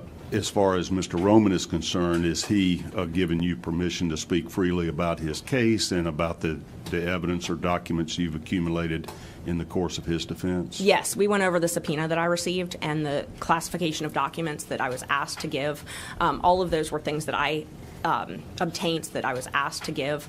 All of those were things that I obtained through discovery, not discovery from the state, but through my own. So we have a protective order in the case. So anything that I've obtained through the state could potentially be subject to that protective order. But these were all documents that I obtained through my investigation. Okay. Most of the members of this committee are attorneys, but not all. Okay. And I recognize that the general public will be hearing some of this or either now or later. Tell me a little bit about when you're talking about state's discovery. What do you mean by that? I know, but Right. everybody else may not. Yeah, definitely. So we have a statute in Georgia that allows us to do what called opt-in. So if we opt into the discovery statute, that means we're engaging in reciprocal discovery, which means that the state has to give us a copy of all of the material that they plan on using at trial. They also have to give us copies of anything that would be arguably exculpatory. And so in this case, there's been a lot of discovery exchanged because obviously there's a lot of defendants. And if they wanted to classify something as sensitive, they would do so. And then if we wanted to be able to disseminate it to any third party outside of our practice, we would have to have court permission to do that. Yeah. But when we are investigating a case, not everything comes through discovery. So in general, I would investigate a case on my own, and those items are things that I did not receive from the state. So we've got different classes of documents, the documents that I actually received from the state through discovery, through formal discovery, and then documents that I developed on my own. Okay. And out of these documents that you've obtained from the state through formal discovery, that they're obligated to provide defense attorneys to fairly defend your client, some of those have been deemed to be sensitive and that are not freely disseminated? Yes. The state, how the protective order works, and the protective order is public. It was publicly filed. If the state deems something sensitive, they let us know that, and if we dispute that or we have some reason that we want it to be able to be disseminated, we would have to go to the court and basically argue over that.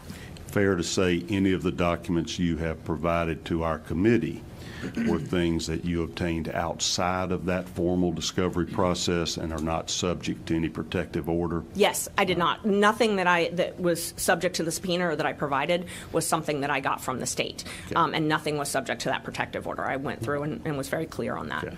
And I'm wanting to make sure of this because this committee has made it clear from the beginning it is not our intent in any way to interfere with the criminal prosecutions, and so I would not want to be circumventing a court order that was for the protection of the privacy of the parties to that case. It is not our job to interfere in that case at all or in your motion to disqualify Ms. Willis.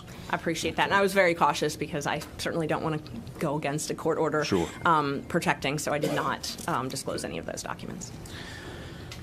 So tell me a little bit about the special grand jury process. It sounds like that occurred before you were ever even hired in this case. It did. It occurred, and my client, Mr. Roman, was not involved in that at all. So he was never someone that was issued a target letter or a subpoena or contacted. So he was never involved in that either. So he didn't have counsel, obviously, since he was never involved in the special purpose grand jury. But in my role defending him now, I've obviously reviewed all of the things that happened with the special purpose grand jury that I have access to. So it's my understanding Ms. Willis obtained an order from, at the time it was Chief Judge, I believe it was Judge Brasher, who was the Chief Judge at the time, obtained an order to impanel a special purpose grand jury, and I followed that in the news before I was involved in the case because it's very unique. It's not something that happens very often. Normally when we see a special purpose grand jury, it's some type of investigation into a jail or something like that. So it was kind of unique to see that. But from reading everything, my understanding is a lot of the witnesses weren't willing to necessarily talk without a grand jury, and so that's one of the reasons that they had to impanel a special purpose grand jury. But it was very unique.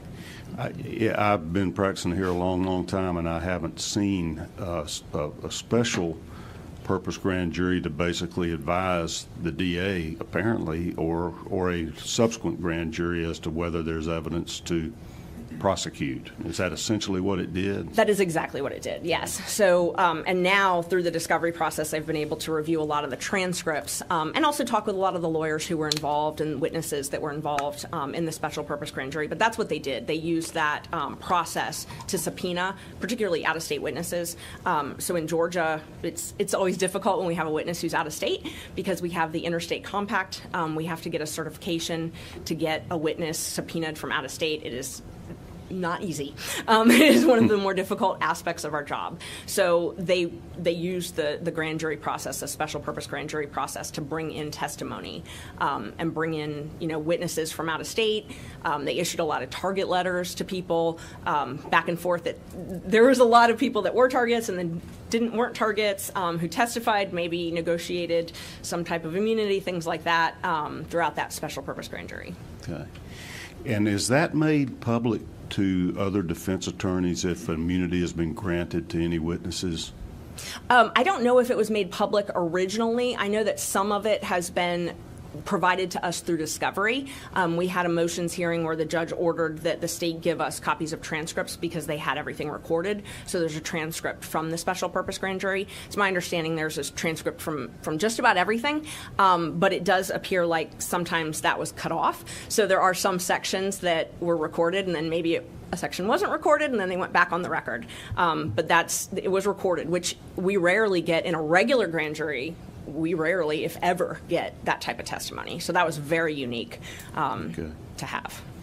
Is the state required to let you know if they've granted immunity to any witnesses that may have been utilized in this special grand jury process or in seeking the indictment? Yes, they are. And, some of that has been given to us through discovery. Some of it has been given to us from other attorneys, the attorneys who maybe represented those parties.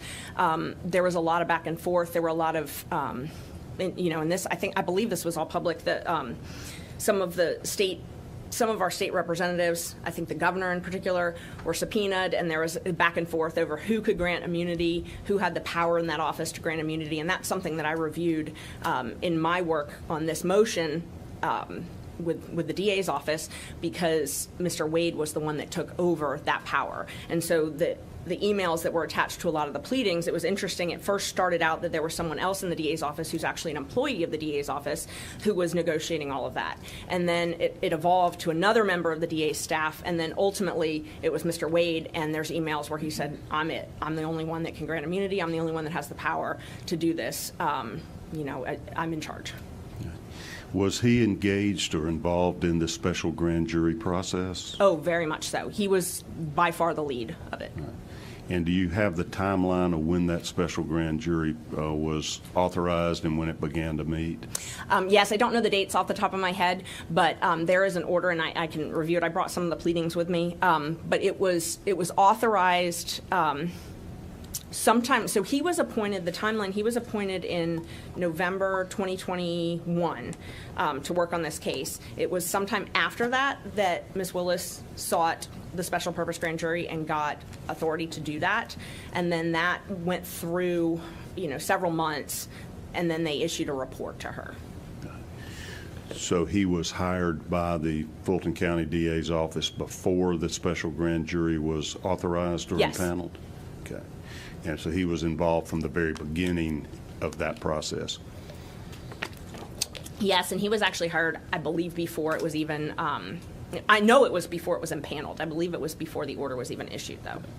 And do you know what his role was as what's the official term, a special assistant district attorney? It's a good question. I'm not sure. He usually goes by special counsel or special prosecutor. I don't believe he goes by special assistant district attorney. I don't think he's permitted to do that. I've studied these statutes a lot, and there's no real term for it. I've heard him go by independent counsel, things like that, but I don't really think independent counsel would be an appropriate term because he's not independent. So I've studied, I did not know this before, but I've studied, the structure of the independent counsel in the federal system. They're actually a separate office. They have their own appropriations to have a separate office, and they are kept separate from the U.S. Attorney's Office. So that would be where you get the independent counsel term from, or independent prosecutor. He goes by special usually, so special prosecutor or special counsel, and I think that's because he's not independent. Is this commonly used in the state of Georgia? I don't know the scope of your practice. I'm not familiar with DAs doing this often.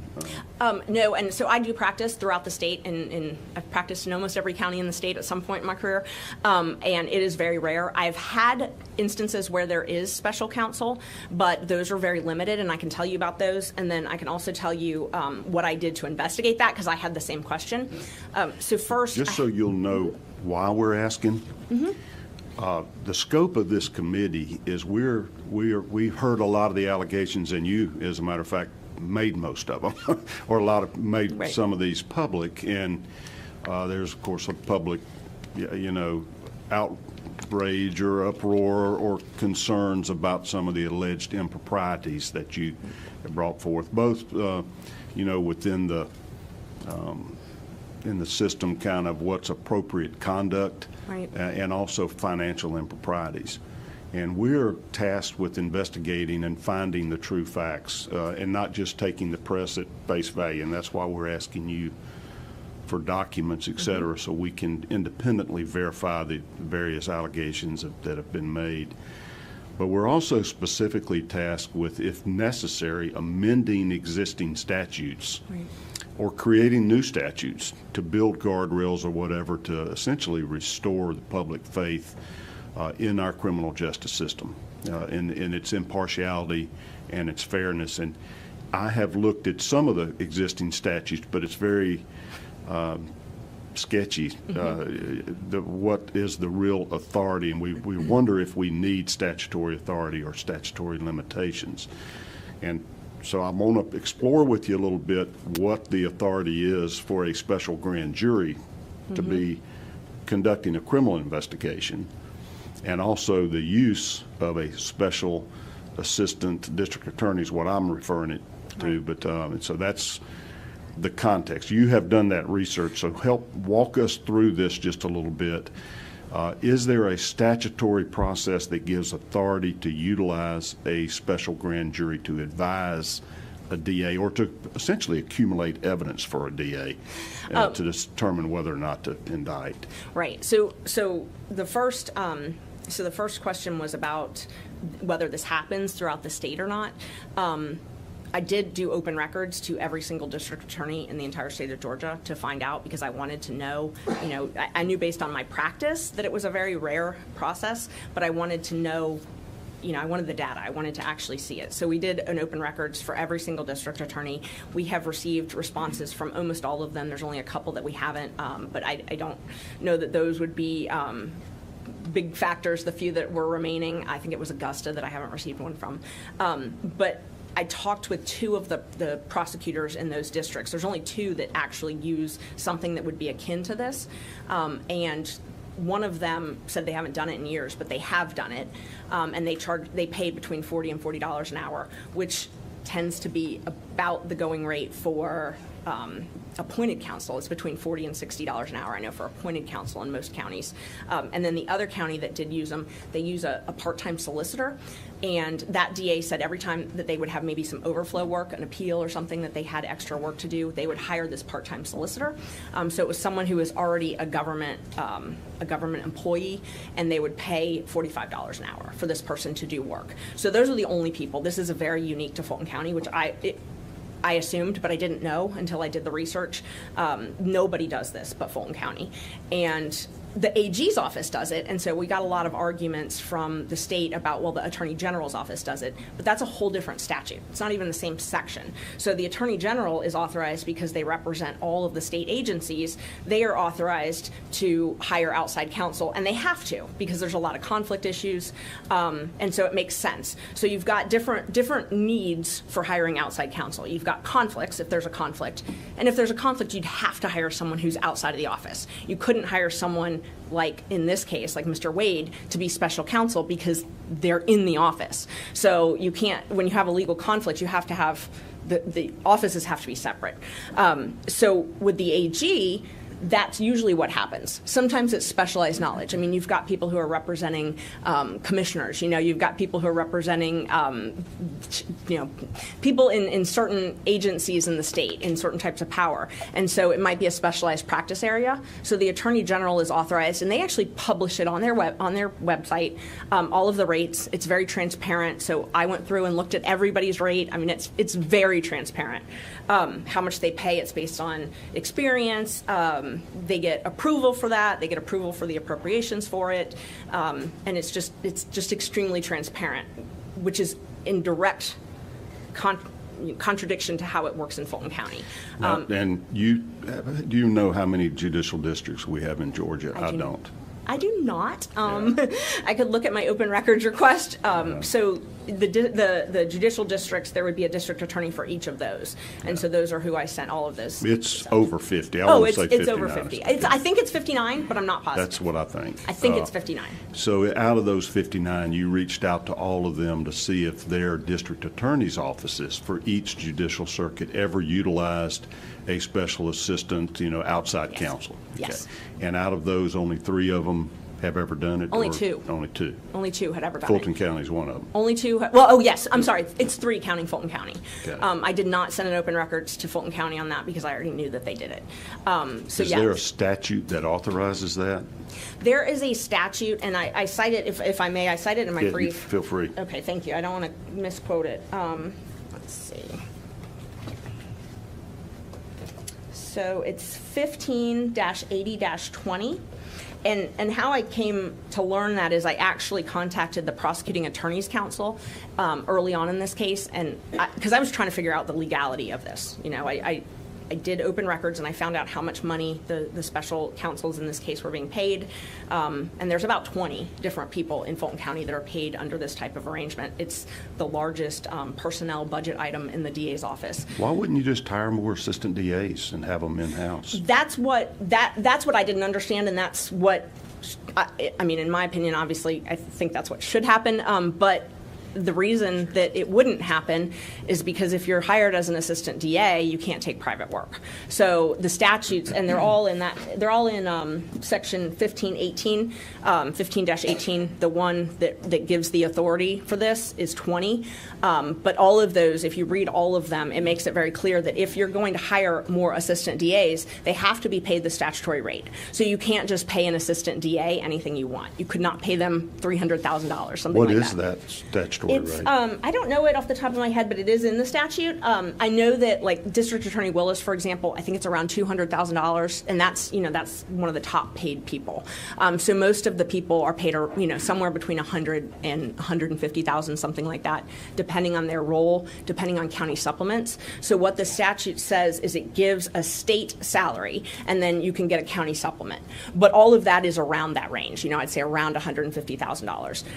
But there's limitations. So to answer your question, why you wouldn't just hire an assistant district attorney, first, they couldn't make as much money as independent counsels, or I'm sorry, not independent, special counsels, couldn't make that much money, but they also would be limited in their law practice. They wouldn't be able to have private practice, and that's by statute.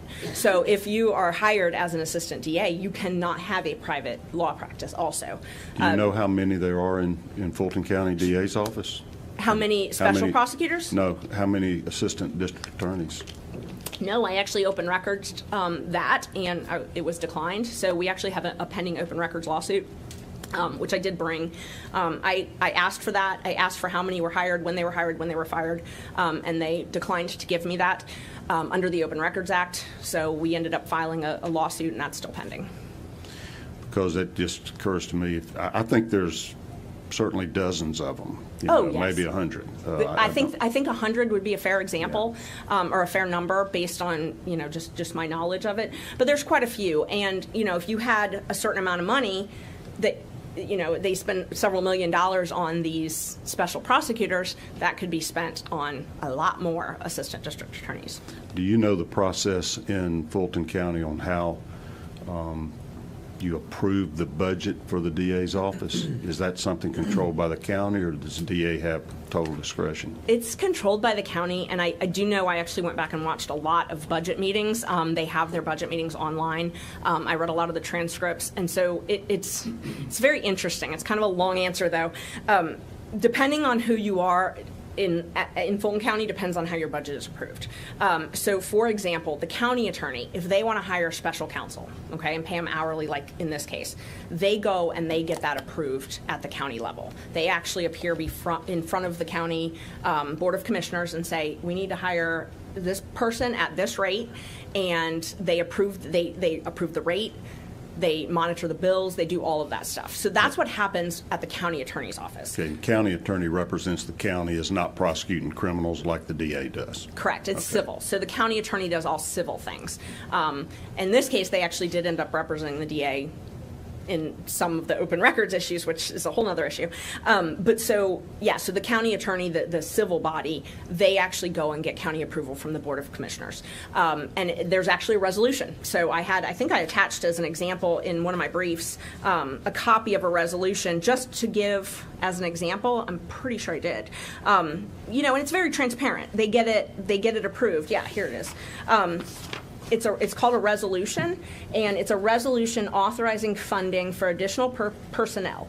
And basically, they go and they say, we need this for this project. We need this budgetary item, and it's approved. It comes out of their budget, though, so they're not going and asking for more money for the county attorney's budget. They're just asking to use the county money that they've already been allotted for this special counsel. The district attorney has taken a different position, and I was surprised, so I watched hundreds of hours of Board of County Commissioners meetings just to make sure that I wasn't missing anything, that she never went and asked for approval for any of these special prosecutors. Her budget is granted through the Fulton County? It is. It's in part of its budget? It is. These special prosecutors have been paid a couple different ways. They were paid with state seizure money. So the first, around $100,000 of Mr. Wade's funding came from state seizure money. It appeared from looking at the budgets for the state seizure that fund ran out. So then it started coming from the general fund. But it was money so Ms. Willis had a budget right around the time that she hired Mr. Wade and these other special prosecutors. She went and asked for more money for a backlog. And so she was given extra money, and that money's been renewed since. It was given to her to hire 55 additional personnel, and it's actually in the resolution. She went in front of the Board of County Commissioners and asked for it. When was that? Do you know? I do, actually, because I attached it to my brief. So I know the dates of things. September 15th, 2021 is when she presented her PowerPoint to the Fulton County Board of County Commissioners. And she gave a lot of statistics about all the unindicted homicides. It was mainly about homicides. It is, there was some about sexual offenses, but it was almost all about homicides. She said that, why am I here? The great trifecta: crime is on the rise, historic mismanagement, and then the COVID backlog. And so she asked for quite a bit of money to hire additional personnel. It was, I can tell you, that year it was $780,000. And that's in the fall of 2021, just before this special grand jury was impaneled? Yes.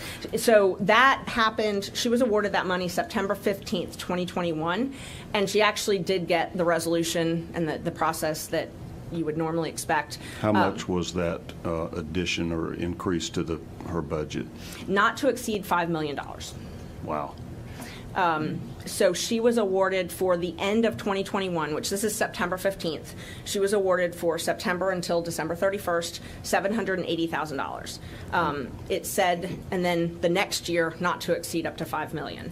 All right, so hang on for 1 minute. My vice chairman here, Chairman Dolezal, is way more high-tech oriented than I am. Okay. He has downloaded some of your documents that you produced to us that I had asked him to have available so we could see them here.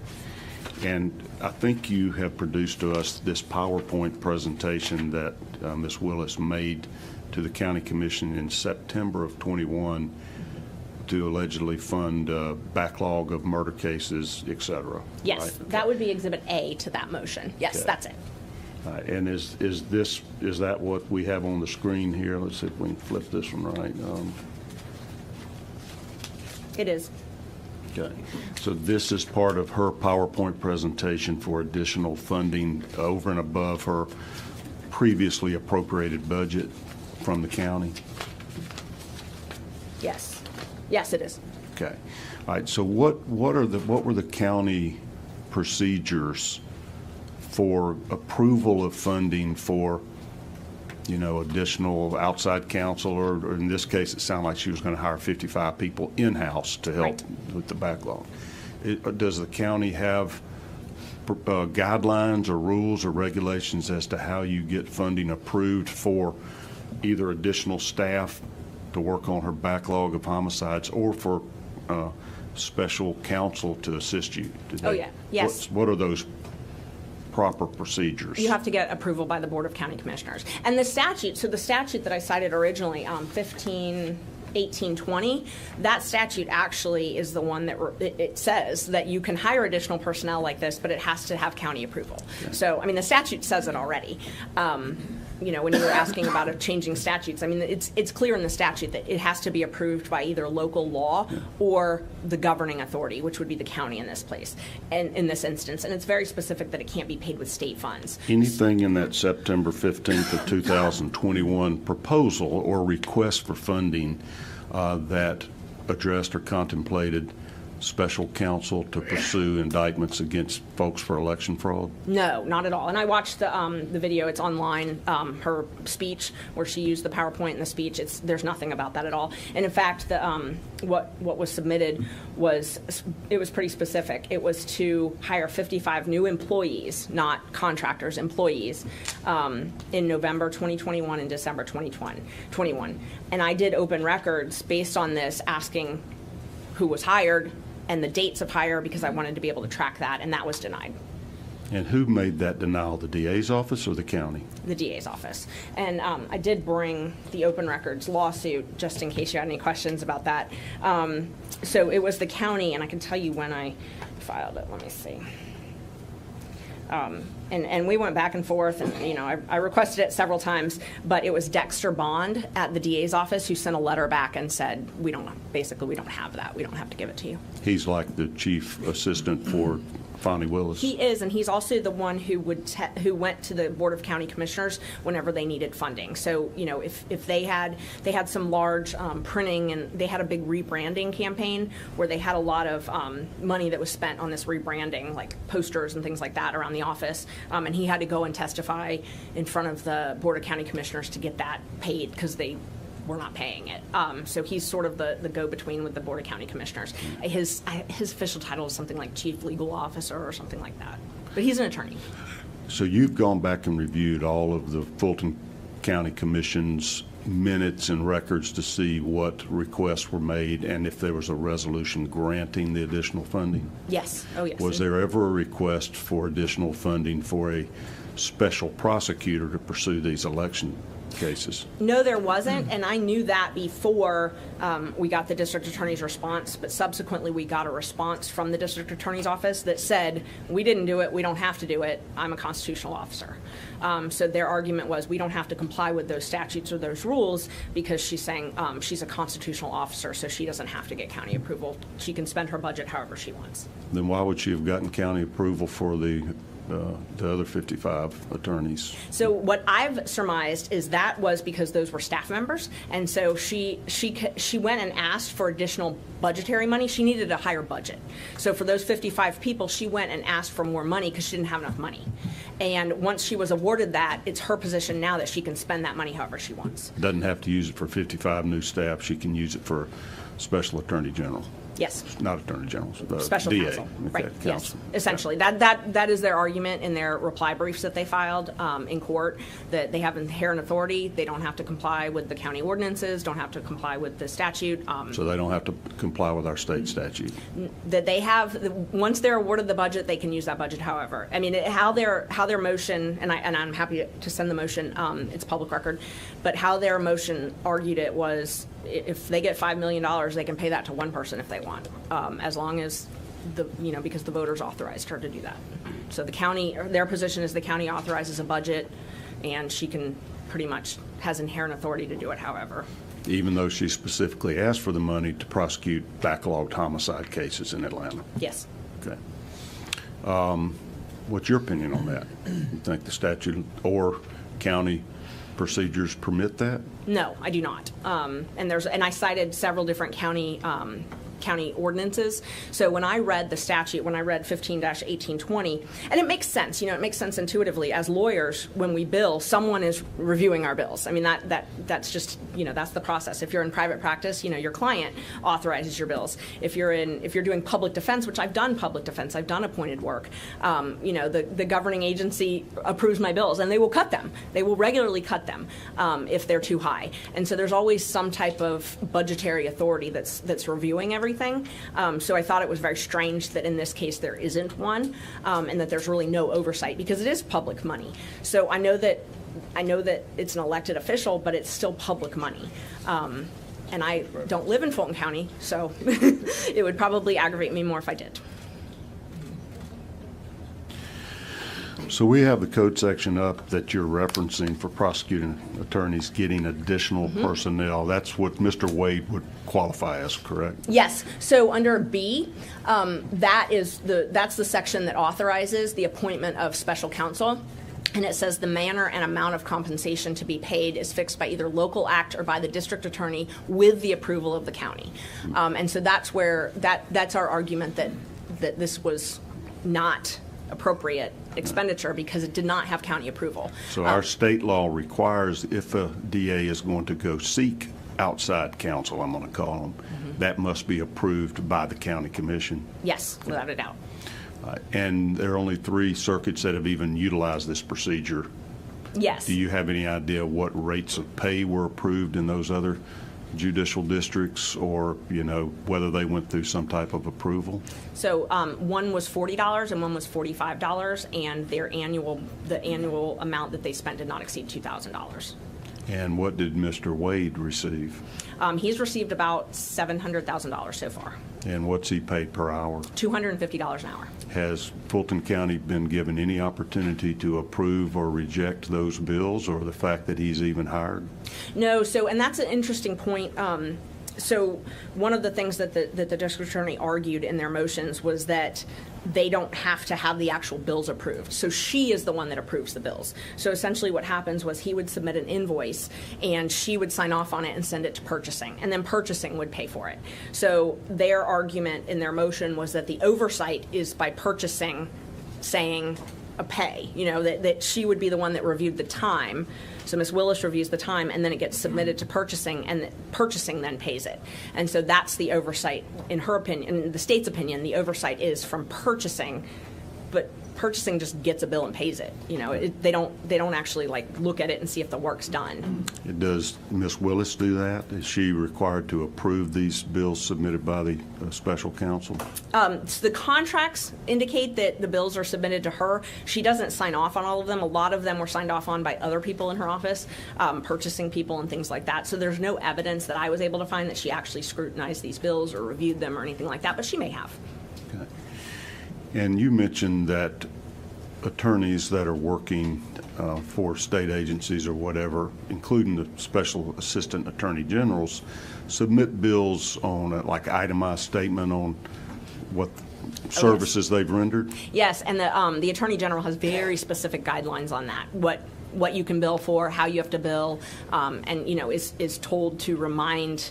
There's a reminder that this is public service. So essentially, be judicious in your billing. Right. You go voluntarily get underpaid to be able to help the public. And a lot of people view it as public service, I think. Are those bills submitted in tenths of? I do some billing, in my job, and it's usually tenth of an hour. Yes. Are there rules or guidelines or sort of standards of practice and how you bill? Yes. So most law firms, I know because my husband used to work at a law firm, is 6-minute increments, and that's how most lawyers bill in the private sector.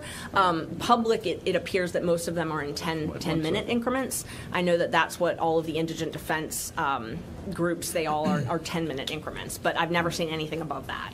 Okay.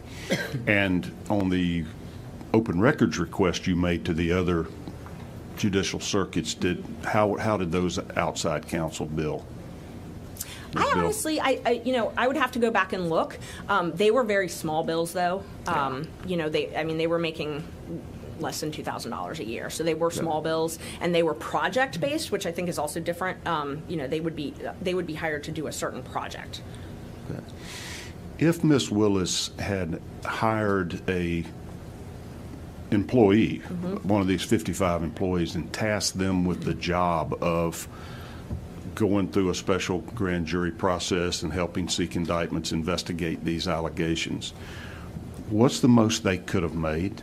Well, first, she couldn't have hired Mr. Wade because it violates county policy. So she would not have been able to hire Mr. Wade as an employee. How does that violate county policy? They have a lot of policies on nepotism, relationships, personal. There's a lot of guidelines in the county policies. So she would not have been able to hire him. It would not have been approved. And that would be something that actually did have to get approved by the county. And because of their relationship, that wouldn't happen. So she wouldn't have been allowed to hire him because of violations of other county policies? Yes. He couldn't have been a direct employee of the district attorney's office? Exactly. He could This not. process circumvented those rules and ethical obligations? Yes, it did. Let's say it wasn't Mr. Wade. So if it wasn't Mr. Wade and someone else, I believe most of the other prosecutors on this case make around $175,000 annually. I interrupted you, I'm sorry. That's okay. No, that was the answer. So, if she had hired Mr. Wade or somebody else as a salaried employee, they would make around $175,000, most likely. So using this technique that didn't obtain approval and didn't have to follow the ethical guidelines of her own office, she was able to pay him $700,000 over 2 or 3 years. Yes, and way more than he would have made as an employee. Way more, and also he's able to have a private practice, which is significant because you're not able to have a private practice if you're an employee. So that's a big issue. Have you reviewed his billings? Yes, I have. Senator Dolezal, will you give us an example of one? I think we have one we're just going to pull up randomly, kind of. Okay. Is that an example of the type of invoices he would submit? Yes, it is. And so that's an actual one, isn't it? That is an actual one. And so there's a couple things on this. You asked earlier about the authorization, that stamp that says okay to pay. I believe that's Dexter Bond's signature. So that was one where, Ms. Willis didn't approve it or didn't review it, at least as far as we know from the signatures. But her chief legal officer did. Right. So they would do that stamp okay to pay, sign it, and then send it to purchasing. But yes, this is one of the bills. And so he had monthly caps, which went up.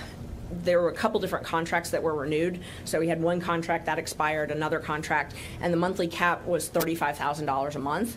So that's where you see the total. But this billing is not something that you would normally see.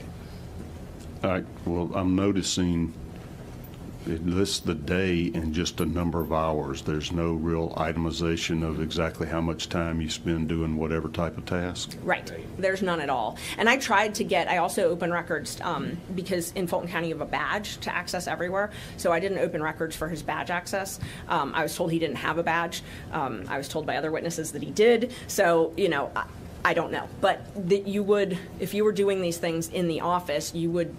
I used to be a Fulton County employee. You have to scan, and they keep track of all of that. So you have to scan your badge to get in to certain places. So if he's doing this, even as a contractor, contractors at the jail have badges. The medical providers have badges. They all have the badges that they scan. I open records to the sheriff and the DA's office, and both of them told me that he did not have a card, an access card. But in order to do this, I would assume he would have to have one to get into the DA's office, and I have been told that he had one, and those you'd be able to see when he went in and out. Okay. But I was denied that. Anything unusual or irregular about, this is just an example, Bill, about the way he billed the county? Completely. I mean, you would never see this. This is what I would call block billing. So one of them, for example, it's 28 hours over the course of 2 or 3 days. Team investigation meeting and drafting. I went back and looked to try and see, a lot of these were like drafting. And at the time, I'm not sure what would have been drafted because most of this was during the special purpose grand jury.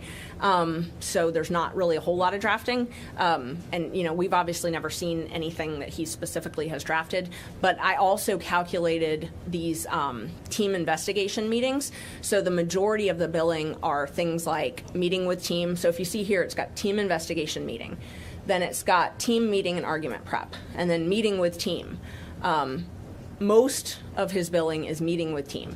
team meeting, team investigation, team brain drain. He called it different things like that. But I went through, and I mean, that's the majority of the bill. And this wouldn't be standard from what you see at block bill in 8-hour increments instead of, you said, 6-minute increments, or No. more specifically, and does not really give a lot of identification of what's being done. It gives pretty much zero, in my opinion, identification. I mean, this is not something that we would be able to submit to a client ever. I can't imagine. I mean, they would, if I billed them $2,000 for 8 hours of meeting with a team on one day, and just research without what I'm researching. I mean, you have to be detailed in your bills, because that's accountability. I mean, that's the only way as lawyers we can be accountable. Our clients aren't sitting in our office while we're researching, so I have to say what I'm doing. And somebody has to approve it. Oh, yeah. And it's ultimately Fani Willis that was approving these, either personally or through her designated assistants. Yes. And there was a written contract with Mr. Wade and the Fulton County DA's office? There was, yes. All right, let's see if we can pull that up, Senator Dolezal. Am I right that there were, I think I've reviewed your documents, that there were more than one contract? Yes, there were. Is this the first one? Yes, that's the first one. All right, so that says it shall commence November 1st of 2021 and go through October 31st of 22. Yes. Okay, so that contract began before there was even authorization to have a special grand jury, and later in November of 21? Yes, it did. Okay. Does it specify that that's what his role was going to be, or is there any way that's disclosed to the public what he was doing? No, up at the top, I believe it says, let's see, it just says attorney consultant. This one, so if you look under whereas, the first whereas, it says to provide legal services regarding anti-corruption matters. The head of the anti-corruption unit is a lady named Sonia Allen, and she was the one that was originally in the emails that I talked about earlier, negotiating immunity and things like that. So she's the head of that unit. So the DA's office has their own special anti-corruption unit already in-house? They do, and they have a director of that. Sonia Allen is the director, or chief assistant. She heads that unit, and she was the one that was originally on the emails negotiating immunity and things like that. And then it switched over to, there was some issue, I believe it was with Governor Kemp, on him testifying when, all of that stuff, and Mr. Wade took over and said, I'm the only one with authority. And so Ms. Allen sort of stopped working on the case, and she hasn't really worked on the case since.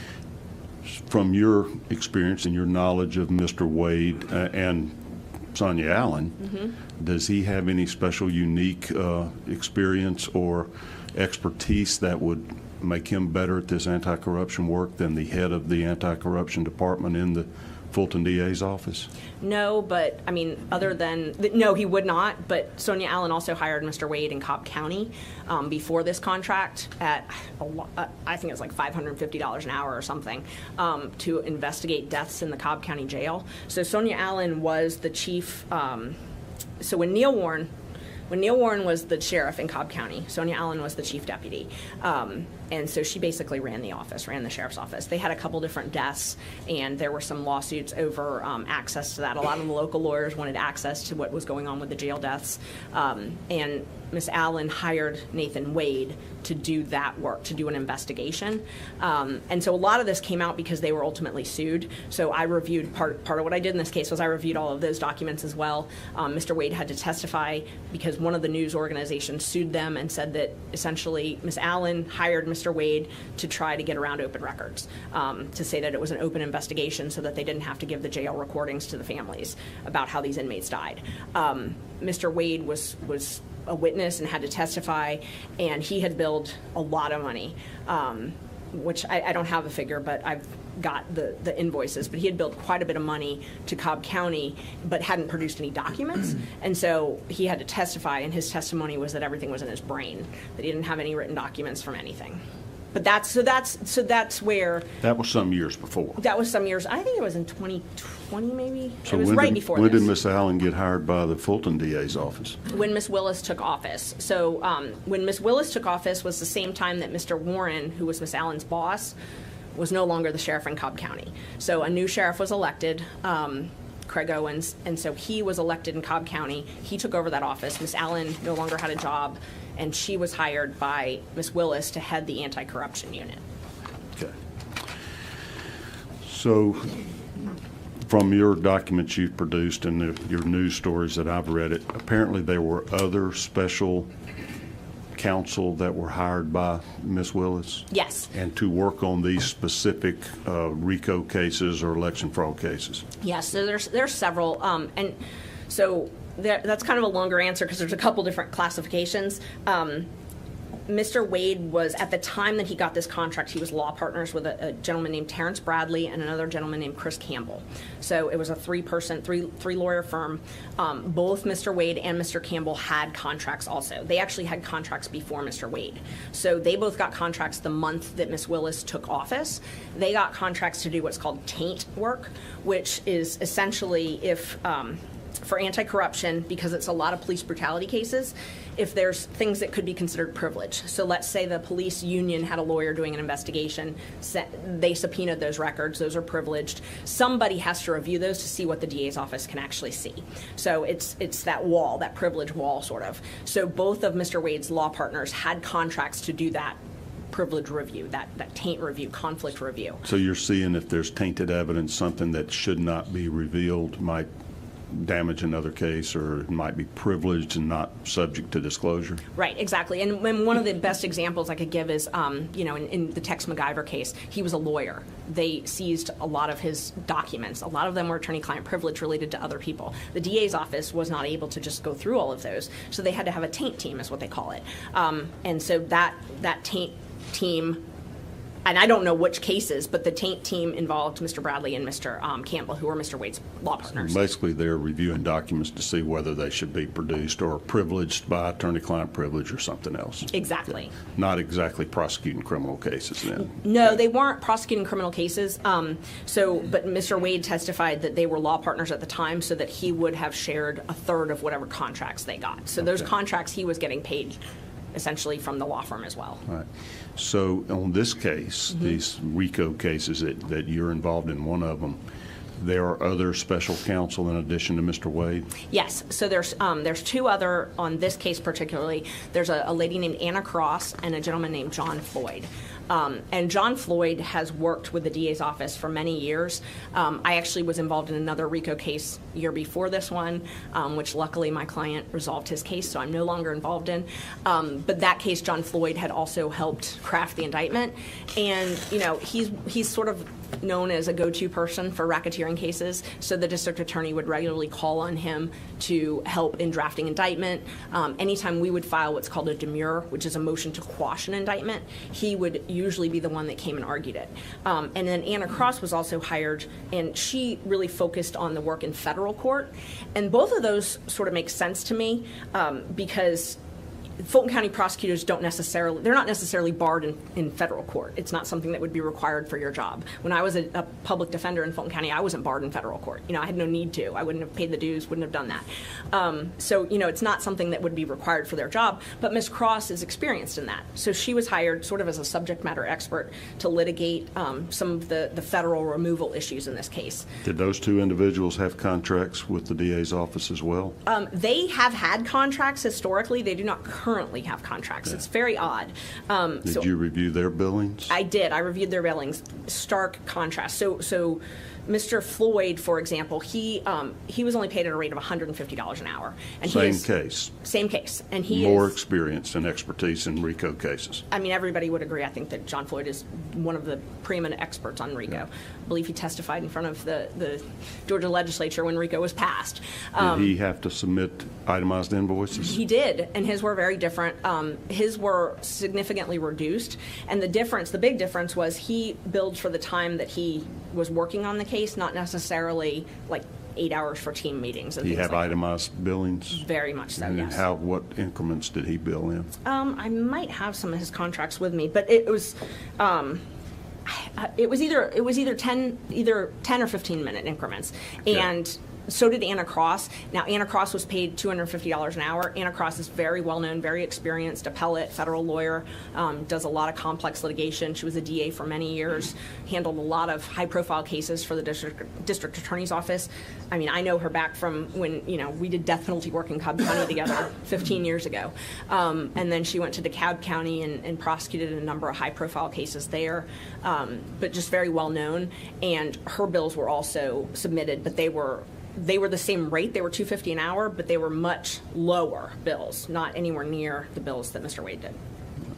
Do you know how much Anna Cross has received during the course of this criminal prosecutions or I'm not sure. Investigations? I might. Let's see. Okay. You said Mr. Wade had about $700,000 so far? Yeah. Oh, Miss Cross was under $100,000, I believe. All right. So if she's under $100,000, what about Mr. Floyd? Mr. Floyd, much lower, even lower than Anna Cross. He has not billed in a while, so I was subpoenaed, or not subpoenaed, I did subpoena, but I also did open records for all of his bills. We've not been provided anything recently from him, so I'm not sure if he actually did bill, because his contract said you have to submit the bill within a certain amount of time. So I'm not really sure. They stopped responding to my open records requests, but when they did respond, they were very, very limited, very small bills. Okay. And your open records request was to whom? The Fulton County government, the commission, or the DA's office? I did them to all of them, and once especially that they stopped responding to them. So they have a portal, and if you go to the DA's office and you click open records, it takes you to the Fulton County portal. So if you try to submit it to the DA's office, it necessarily goes to a portal for the entire county. So you have to submit it through those. So that's where I would submit it. You can designate, I think this is the DA, I think this is budget, things like that. So I would be over-inclusive just to make sure that I wasn't missing somebody. But every single time they would route it to the DA's office. So I would get a response that said it's been routed to the DA's office and, we're waiting on the response. There were one or two that I got from the county that didn't appear to be routed to the DA's office. And so who's refusing to produce these records to you? The letter came from Dexter Bonds at the DA's office. And Dexter that's Bond. why you filed a lawsuit against the DA's office to force them to comply with open records? Yes. Okay, that's still pending? It is still pending. Fulton County Superior Court? It's Fulton County Superior Court. It's assigned to Judge Krause, I believe, and the county attorney contacted us and says they're going to be responding. So the county attorney is actually defending that lawsuit. Right. And so they're telling you they're going to respond to the case or respond to the request now? You're waiting to see. I believe the case. I haven't received any documents, so. Fairly recent filing you filed there, or that lawsuit? Yeah, so we filed it in January, and then they had a little shutdown in Fulton County where nothing was able to be file stamped. Our process server couldn't serve it until it was file stamped, and the Odyssey, the e-file system in Fulton County was hacked, and so it was shut down for a while. So it took us a little bit of time to get a file stamped copy back, but it's now been served. But it was filed on January 30th. Of 2024. 2024. Okay. And I have a copy, which... I don't have that. If you would provide us with that, then we'll give it to the Secretary of the Senate as a supplemental response to the subpoena. I'm happy to. This is a clean copy. Okay. Yes, so you all can. So what's the relevance to you? Why did you seek these billing records of these attorneys? I wanted to compare the different billing, the different styles of billing. Also, there had been an allegation that I was singling out Mr. Wade, and so I thought it was relevant to see the rates that the other attorneys were paid, their billing, what type of billing, if they billed for everything. Just for example, when we're in court, one of the prosecutors may be arguing, Mr. Floyd and Ms. Cross aren't there billing, but Mr. Wade is always there. So that was one thing that I noticed, and I understand now that their response is that he sort of is like a case manager almost, so I guess that would be why he's always there, but I wanted to compare them and see. Okay. I think I want to show a couple of things. Senator Dolezal, I want to show some of the other billing records, particularly ones that showed the trips to D.C.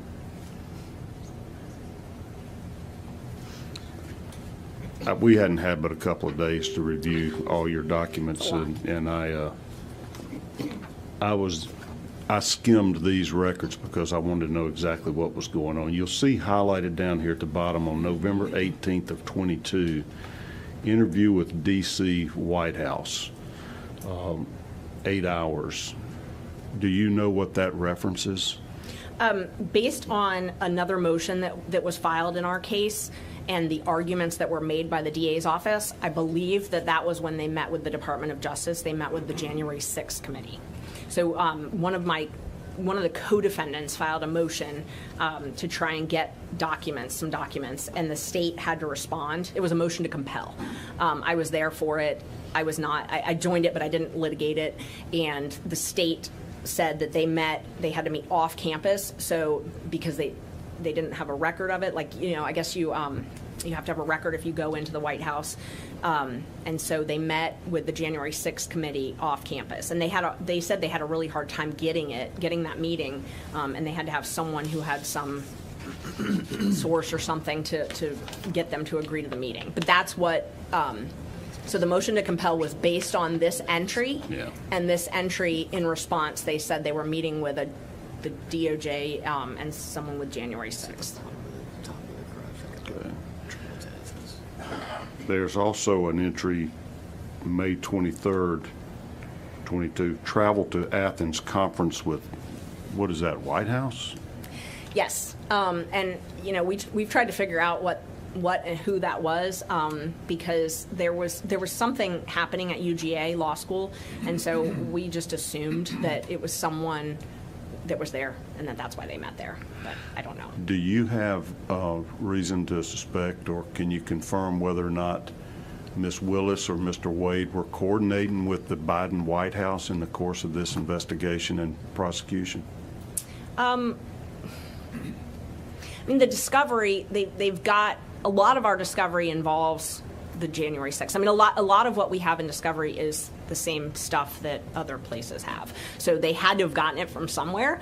And they also, they read a lot of the testimony. They played testimony in the special purpose grand jury. So, I don't know how they got all of that, but they got it somehow. And then, there's one of the other things I did was I did a open records for the White House access, and we had records that Ms. Willis and the mayor of Atlanta were at meeting with the vice president. Okay, and so this is the access history. How does that work? The White House keeps records of anybody that comes in and has any kind of official meeting, for sure? Yes, and my understanding is it's highly regulated who can access the White House, and so you have to apply in person or apply ahead of time, and then they give you a time when you make the appointment, and they give you a time when you're allowed to be in and when you have to be out by, and they track you. And I mean, that makes sense. They don't want anybody lingering in the White House, but they keep that. And so they're called WAVE records, I believe is what they're called, and I'm not sure what that's an acronym for, but they're publicly available. They're open records. And this record that's shown on the screen shows Fani Willis was a visitor with V. POTUS. I presume that's Vice President of the United States? Yes, it was. And what was the date of that back in, was that February sometime of 23? February 28, 2023. Is that before the indictment? Yes. Okay. Any further explanation of why Ms. Willis was meeting with the Vice President of the United States? No. I know Dexter Bonds, and I believe that's the same one that Mr. I think it's Dixon, the mayor of Atlanta, was also there. Okay. We're going to take a short break. We've been going at this for a while. Let's take a somewhere between 5 and 10 minute recess, and we'll be back. Thank you. We're in recess.